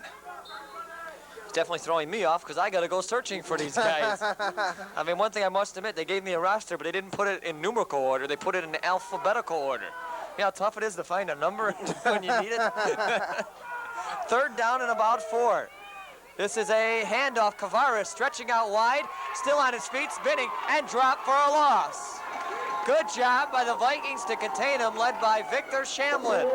That loss was a direct result of penetration by the defensive line and the linebackers. And again, if the Vikings expect to have any success on defense, they've got to keep up that kind of pressure on the force. 4th down, and this is the 3rd straight time the Vikings have put the force in 4 plays and out. Or I should say 3 plays and punt. Yeah, 3 plays and punt. Frederick's back to kick at his 22-yard line. Rouge back to receive it at his own 25. Long count. Big rush coming on. Gets the kick away. High booming kick. Ball will bounce and kind of straddle the 35-yard line where it's down. So not a overly long punt, but a 31-yard kick, and the Vikings have the football at their 34-yard line. Good field position. Well, it looks like we've got a situation now, as it was in the beginning of the game, where these guys really are just jabbing at each other. Again, neither team, it seems like, wants to win this football game. They're just, one team will jab, the other team will jab. Nobody's going for the knockout punch. And so either team has got to try and do something to stretch out the other's defense and score a touchdown. Clock winding down, under 10 seconds to go, third quarter. See if the Vikings get a playoff. They might want to wait and get the wind or go against the wind, and I guess they probably will. Not enough time there. So at the end of three quarters, the Vikings have come back with a touchdown. They trail the Palos Orland Force 7-6. And we'll be back right after this. You don't have to embarrass a friend to keep her from drinking and driving. You could just explain things to her. It's 6:45 and our party's at 9, and I still got shopping to do. But if you drive, you'll have to drop me off and pick me up, and then I'll be late and you won't be ready. So I'm going to drive and drop you off, and then I'm going to do all the things I need to do, and I'll be back in time to help you set things up. Okay? All right. Take the keys, call a cab, take a stand. Friends don't let friends drive drunk. Welcome back to Round Lake High School. I'm Rusty Silber. Along with me is Curtis Gentry. By the way, a reminder coming up here on TCI, we will be showing youth football. That's right, youth football. The McHenry Hornets will try to sting their way as they take on the Round Lake Spartans. You'll see that game Thursday at 4:55 here on TCI. Ready for the fourth quarter, and this has been a pretty good ball game. Vikings have the football at their 35-yard line. 1st and 10, Shoemaker. Long count. Dropping back, looking to throw this time. Goes to the near side. He's got Ruth. Complete. Trying to stretch his way for the marker. Tackle down. Just shy by about a yard at the 45-yard line. Number 21, the right cornerback, is just giving the wide receiver too much room, and when the ball is in the air, it's not a tremendously strong pass with a lot of zip on it, so he should have time to react and do what we used to call cut down the interception angle, but he's just giving up too much room on that pass. Gerard Belton was the one defending on the play that made the shoestring tackle again. Handoff, Tavajian again. This time, tackle down after a 7-yard gain. He almost had end zone capability with that play, and Belton was the one that came up with the big tackle. It was a big tackle, Rusty, because if Belton had not made the tackle, then as far as I can see, there was nothing but just good old terra firma in front of the running back. It's now 2 carries. 77 yards, or I should say 67 yards in this half, and after being held for 5 carries and 10 yards in the first half. This time Nash set up in the slot. Landsberg set up as a wide receiver near side. Ruse up on the far side, I formation. Shoemaker underneath center. Short drop, looking to pass to Ruse. He's got him complete and tackled down. A gain of 6 on the play. And now a little extracurricular activity on the field. He kicked him. He should be thrown out of the game. Yeah. He kicked him. He should be thrown out of the game. That's something that referees at this level do not like. And if you see that out there, I'll tell you, they're going to say bye-bye to the situation. Now let's see if that young man is ejected from the ball game. What? The guy from the force kicked the receiver who was down. Boy, I'll tell you one thing. We saw it out there, and unfortunately, the call had to be towards the Vikings, apparently for, I don't know if it was taunting or something unsportsmanlike that might have been said on the field. It was a lineman downfield. He went to the top of his head. I think that was it. Illegal lineman downfield. Yeah, that's what it was. Illegal player downfield.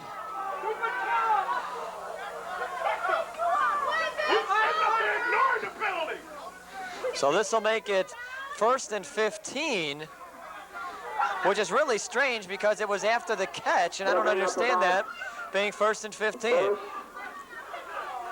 16. So a 5-yard loss on the play. Shoemaker underneath center. This is a handoff. Running room is Haight up the middle. He may go all the way. 20, cuts it back, and going into the end zone.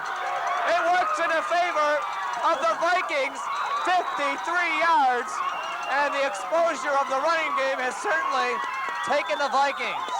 There was great blocking at the point of attack. It was just a very, very, very basic slant off tackle, and there was a good piece of downfield running by Haight. Now the Vikings are back in the driver's seat. Now let's see if they can get this extra point together, because they don't want to lose the game because the specialty teams are not doing their jobs. There's a lot of coaches and experts will tell you the kicking game looms large in any contest. 3 plays to go 66 yards. Extra point, high and through the uprights. So with 12:51 to go, the Vikings have taken a 13-7 lead. And Curtis, it certainly has shown that the Vikings have exposed that the running game is in their favor. Well, as you said before, they have scored an average of 29 points for this year, so they can score. And they have shown that tonight. It's just, it'll be, excuse me, it'll be something to see if they just, again, do not self-destruct. 12:51 to go, and first it was Tavazian that broke loose, took one in from 60. Now it's Kerry Haight who found the opening right through that offensive line. Give a lot of credit for the guys that open up the holes. Running backs always say that the only way they get through is because the holes are wide open from the offensive line, and I'm sure Kerry Haight would say that to me right now. That it was on the offensive line to do it. I'm sure he would. There was great blocking at the point of attack.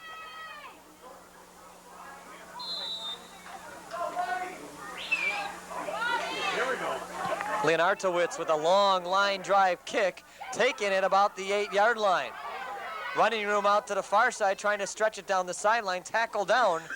This will be a return of about 20 yards on the kickoff return, and the Palos Force will have the football. A lot of time left in the game, though, 12.5 minutes, and this game is not over by far. No, it isn't, Rusty. Again, these guys have been jabbing at each other all night, and finally someone hit a knockout punch. But as you say, we've still got a long way to go and a lot of football left. Well, the Viking defense 3 straight times have rose to the occasion in the second half here. Let's see if they can do it again. Force into a pro set this time. Wide receiver split, top and bottom. Handoff up the middle. Robinson. Short gain of about 3 or 4 yards.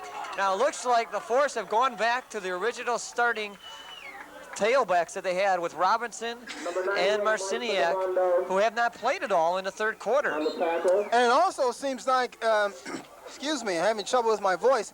Seems like that the momentum has changed in this quarter in favor of the Lake County Vikings. Keeper on the play, pitch out. And it might have been fumbled on the play. Let's see if he recovered it. The Vikings might have it. It was off to Robinson. The Palos option goes nowhere. I think Robinson recovered it, though. Bounced underneath his hands. You know, when a ball bounces on a football field, it takes funny bounces, and sometimes in your favor or other times against you. Forrest really got a big break on that one. Yeah, you're absolutely right. That coordination between the quarterback and the pitchman is going to have to be better, because the last 2 times on the pitch there has been a fumble. 3rd down and 8, probably a passing situation. Fake handoff, looking to throw. He's got some room. Rolling out, goes on a screen pass, complete. He's got his receiver. And a first down. First down and gain of 12 as he connected with his running back, Jeff Marciniak. Those crossing patterns are really opening up, because where they're throwing the football is just over the linebackers and in front of the deep backs, and they've been successful for the Force all night, and they continue to be successful. And I guess the coach over there, Coach Huntington, is saying why change, because that crossover, the bootleg action and the crossover pattern has certainly been successful for Palos. First down in the second half for the Force. This is a handoff. Robinson stretching his way. Will gain a few yards across the 45, 47-yard line. In on the tackle was Bill DePue for the Vikings. In this situation, Rusty, Lake County has really now got to bear down and be a bulldog-type defense, because certainly they have the force on the run. The momentum is in their favor. And so, I mean, they've got to make things happen on defense now. 2nd down and 8. Ball at the 46-yard line. Tomlinson at quarterback. Short drop, fake throw there. Now he's going to go over the middle, and it's going to be complete to his big tight end, to Clefman, and that'll be enough for another first down. We said how big he was, 6'7", 255. You know, he could be a starting center for a basketball team somewhere. The problem with that pass was certainly not with the cornerback. The problem with that pass was with the safety man, because he favored the outside and did not react inside when that tight end went inside, consequently a completed pass. Tomlinson now 4 of 5 here in the second half. Short drop, looking over the middle, and it's complete. A slant pattern to the wide receiver, a gain of 8. And this is completed to Williams, so the ball is now placed at the 27-yard line. Looking at the pass coverage again, they're playing a man-to-man coverage with the corners covering, being backed up by the 2 safety men, and we're not getting a very good reaction from the safety men in helping those cornerbacks. This is where the Vikings toughen up, right around here. Handoff, Robinson, running room off the right side. He's going to go. Loose, and he gets into the end zone. He shook off a couple of Viking tacklers and goes in for the touchdown. 27 yards, and all of a sudden we got a tied ball game here. As I said before, Rusty, in this situation, the Vikings were not equal to the task. They had to be a very tenacious defense, getting people to the point of attack, and that touchdown is a result of they're not getting enough people at the point of attack, and now they've given the momentum back to the Palos force. 6 plays, 70 yards. Here's the point after attempt, straight through the uprights. The all-important point after. Kurt Bodiga comes through with the extra point, so that gives the Palos force a 14-13 lead with 8:14 to go here in the ball game. And probably the most critical play there was that 3rd down and 8 situation, and Palos comes up and hits their tall tight end for the first down. You're absolutely right, and as I said, it certainly wasn't the fault of the cornerback. It was the fault of the safety man, who was not reacting to where the play is going. Those safety men, they have to be omnipresent, and they have to help out those cornerbacks. And in that case, and in several other cases, they just haven't gotten the job done. 14-13. Of course, I'm kind of partial to cornerbacks. Considering you were once one yourself back a ways ago. Freeledge with a kick, and it's a booming kick. This one may go out of the end zone. One bouncing out, and all Roos can do is foul it out of the end zone. So the Vikings have the football at their 20-yard line.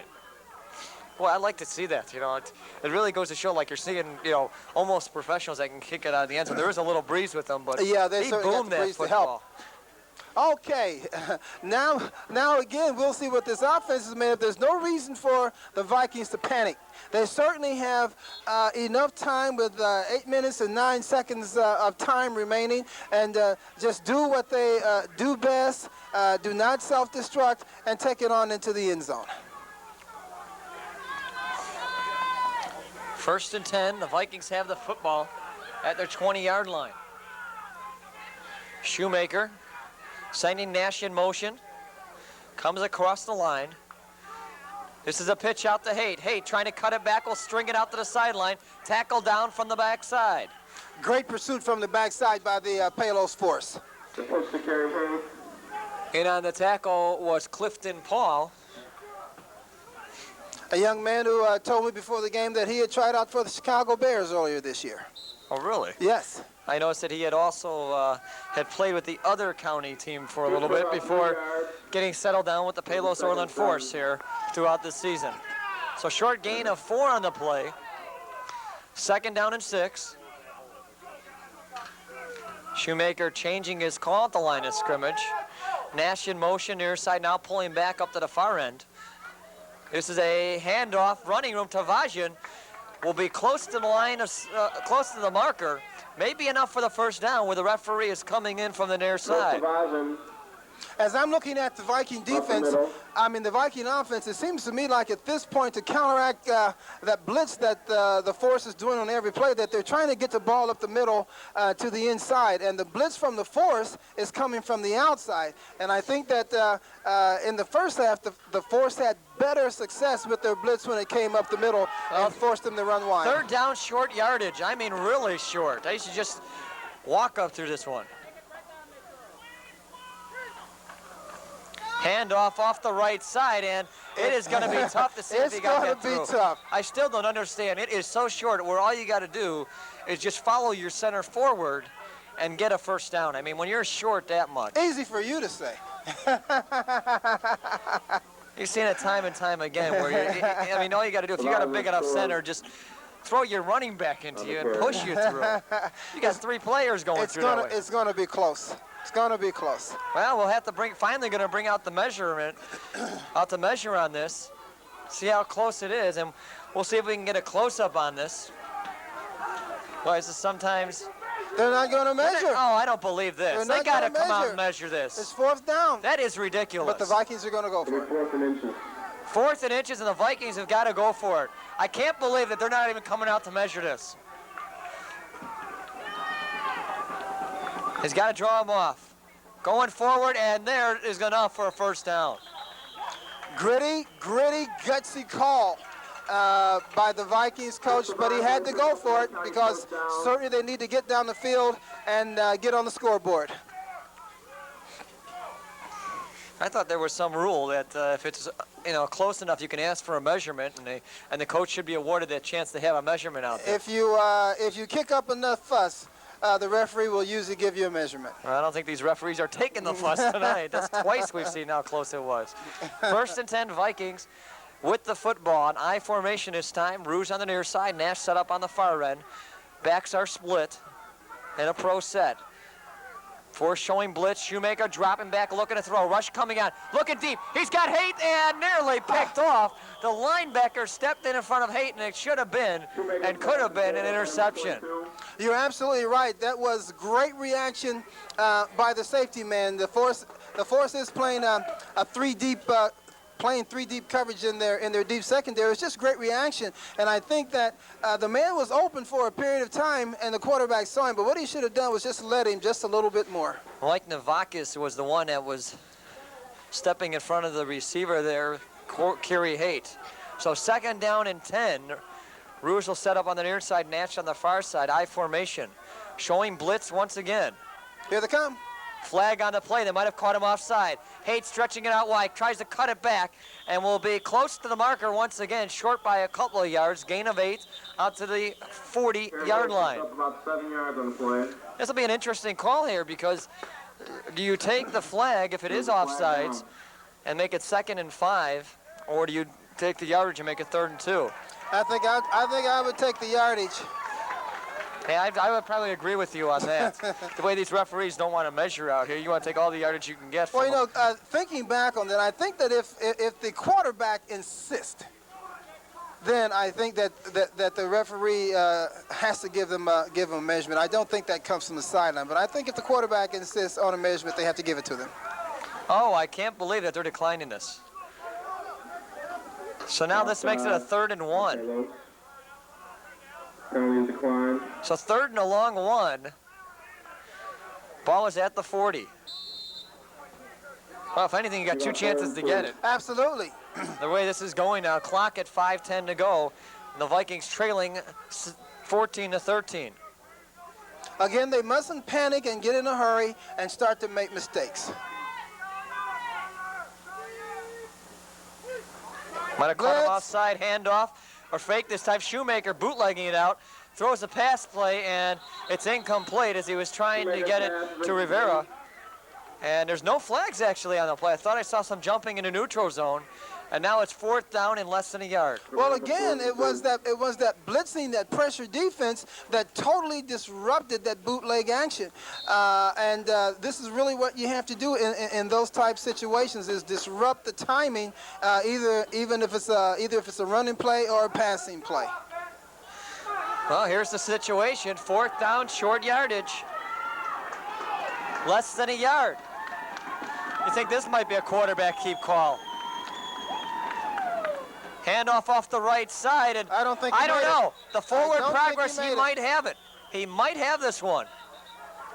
I don't think he crossed the line, Rusty. I don't know. This near referee came across here and marked it across the line there. Left foot, right foot, right?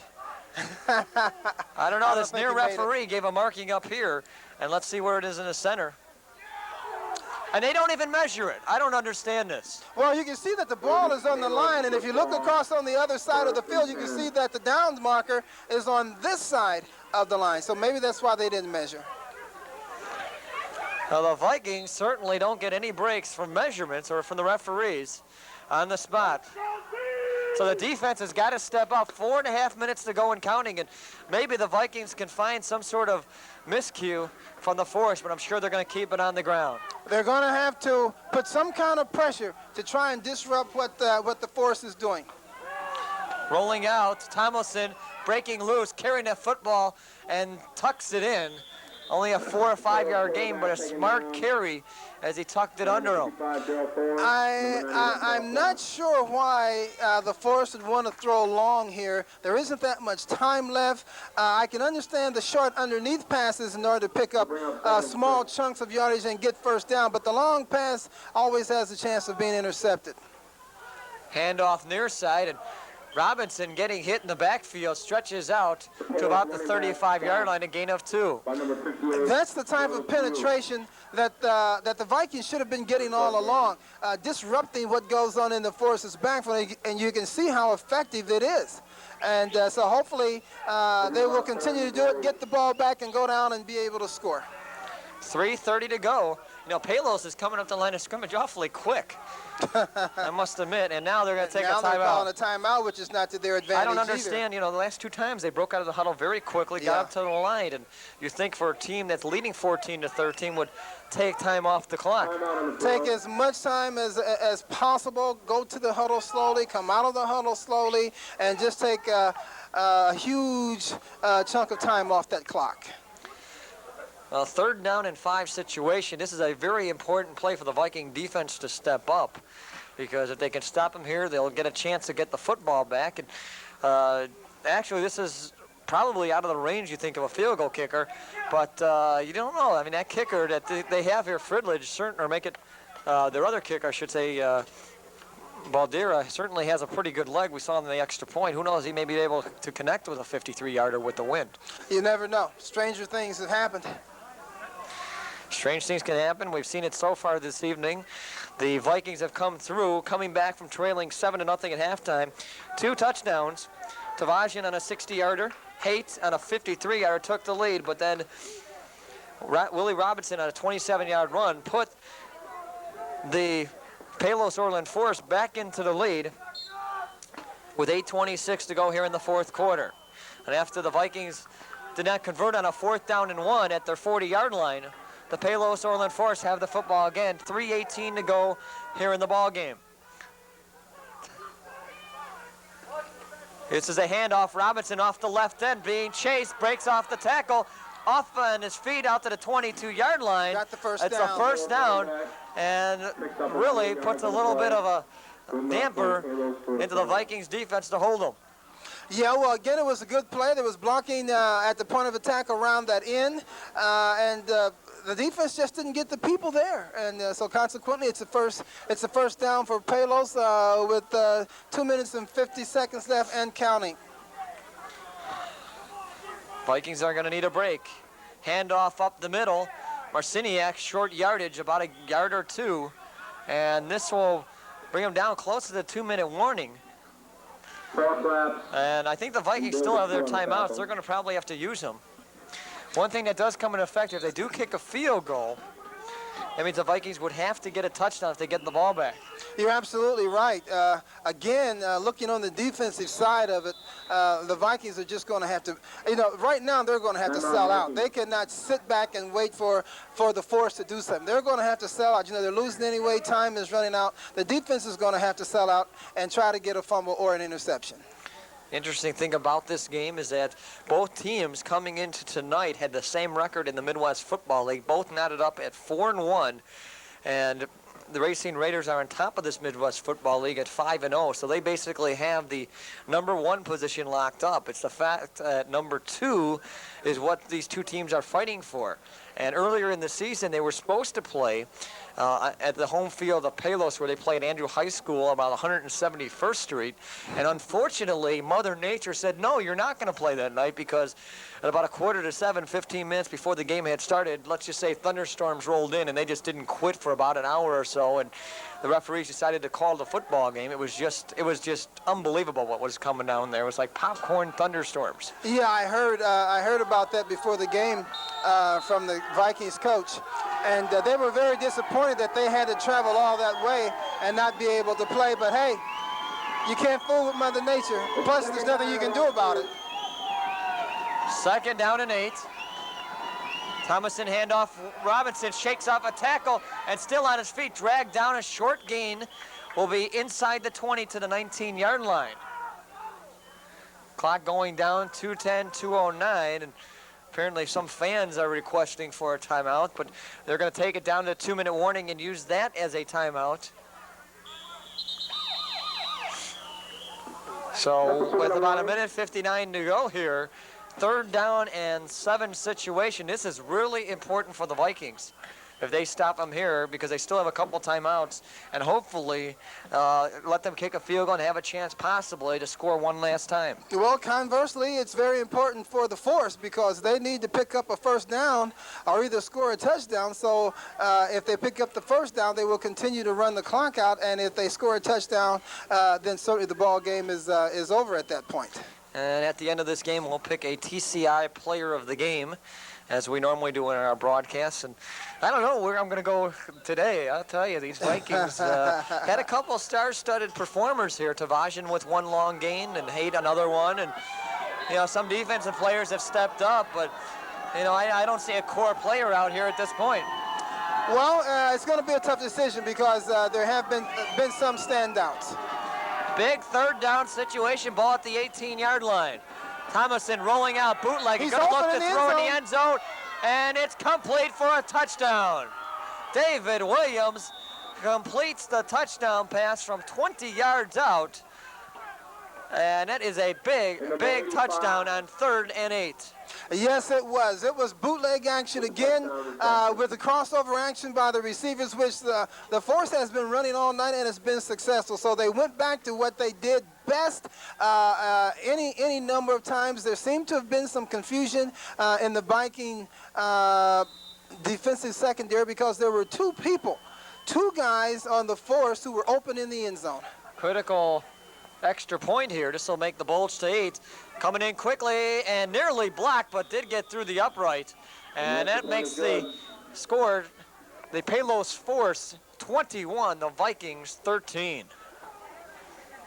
And my, have we seen some excitement today.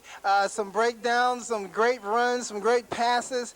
This has been a very exciting football game, not only to report, but also to view.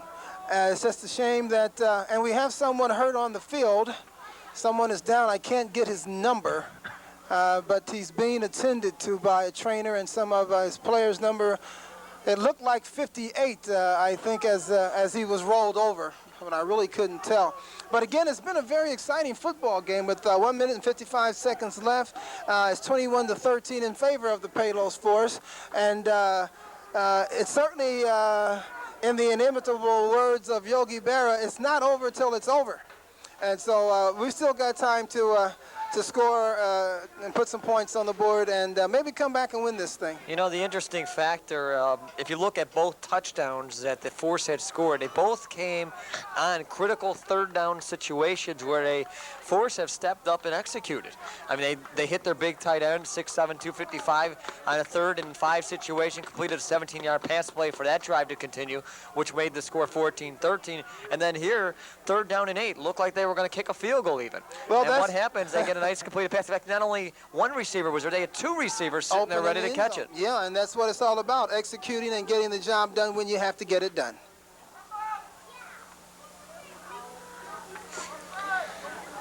And as soon as they get the injury taken care of here, the referees will say we're ready. Friedrich will kick off. Apparently, the Vikings had too many men out there on the field. Luckily, the Force... They only have 10 now. There is some confusion. Yeah, they only have 10 on the field. Well, you can play with 10. Yeah, they only have 10 on the field. Haight takes it up, trying to look for a hole, and he'll be taken dodown at about the 31-yard line.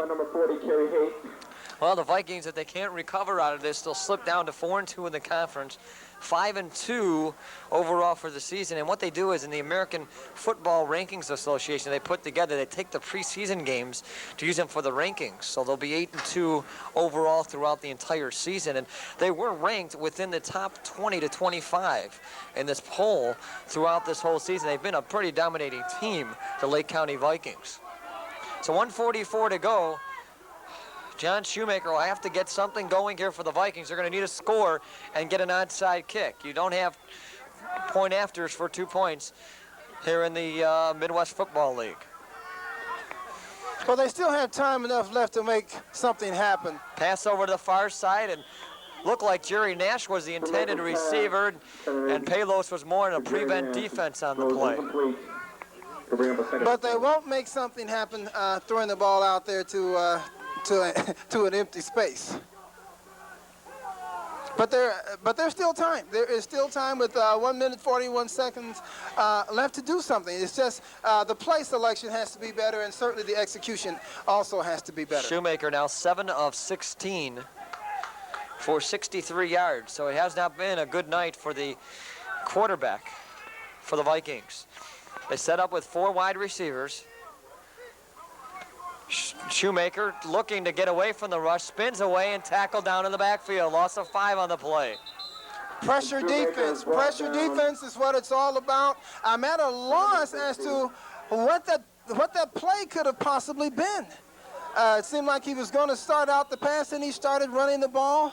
I don't know exactly what that play could have been. You know, I wonder, you look at the game, you talk about what plays that have been selected, and, you know, you talk about the short yardage situations. I think those have really been key, and, you know, you kind of wonder, you know, a couple play calls, maybe a quarterback keeper might have been a good idea in some situations. I'm not trying to harp on that too much, but, you know, I mean, short situations like that, and of course, requesting the measurement might be another too, but that's another matter to talk about with referees under their own terms to take care of. But yeah, those little things certainly have played a toll in this ball game, because it's amazing how just one call can change the entire ball game. You're absolutely right. I'm looking down the sideline, Rusty, at Shoemaker, the starting quarterback, and he seems to have jammed a finger or something. He's receiving medical attention. It seems like they're pulling on his finger, so he might have had a couple knuckles jammed on that tackle. John Shoemaker certainly lasted throughout the season, and what's one thing that the Vikings did not have last year, they went through 4 quarterbacks. And part of it was a problem when they played Racine. They certainly had some big knocks against them when they lost a couple games to them last year. And you really hate to lose your quarterback when you got to play him next week. And you hate to bring in a cold quarterback at a moment like this, but he completes the pass. Well, completed pass on a soft defense. That's enough for a 17-yard pickup. As wobbly as it was, and the quarterback coming off the sideline cold like that, I guess you can't expect the pass to be a tight spiral, but it was effective. Well, they're going to leave Westquist in the game for this moment, as John Shoemaker remains on the sideline, tending to his, looks like his throwing hand. Yeah, his right hand. Apparently he wants to try to throw the football to see if he can do it. And it looks like he's in a little bit of pain just trying to get the motion. Got some jumping, and let's see here. Thing is, the center had jumped at the same time. I don't know if there was contact by the defense because the defense can come back. Don't forget this is NFL rules. Offsides is caught, so there must have been contact. So 5 yards, if that's any benefit, the Vikings still need to get in the end zone and get the football back. But 53 seconds to go, not much time on the clock. Shoemaker is in a lot of pain. I can see him throwing down or attempting to throw on the sideline, and he is in a lot of pain. Now, I don't think he'll be going back into the ball game. Yeah, that's going to be a big hurt because he's going to be needed for the Racine Raiders when they come down here next week. Last time they played him, they lost the game 38-0, but he was a big inspiration for this team, even though they had 31 unanswered points. The Raiders did. Be a good ball game now. Downfield and will be picked off, underthrown at the 25-yard line, and bring it across the middle. He's going to go against the grain and try to make more running through the middle. Nice tackle by Rich Mokes at the 45-yard line. The interception. The ball was actually just thrown up for grabs as it was underthrown, but there should have been, if they were going to do that, then they should have had at least 3 or 4 more receivers down in that same area to try if it was tipped around to try to catch the ball and get into the end zone. I did see something on the interception and the run back. One guy did go after the quarterback, and the official was standing right there, and he really should have called the flag because the play was over and the guy was just going after the quarterback, and there really was no reason for him to do that. Palos is just going to down the ball with 24 seconds and see a lot of handshakes. I'll tell you, this has been one of the best football games I've seen for a semi-pro football game, Curtis. Probably one of the best, and I don't know if there's anybody we can say out of the Vikings can be the player of the game. You got any ideas? Well, I would think that would have to be one of those running backs who made one of those long runs if we have to pick anybody. And as I said, I was favorably impressed because I know basically that these guys only practice 2 times a week. Some of them are probably not in the best of shape, but there was some good hitting and there was some good runs and some good tackling. So, this is still good football. Well, I'll tell you, let's go with co-players. And Kerry Haight and Chris Tavazian are TCI players of the game, and an impressive game. And if you'd like to come out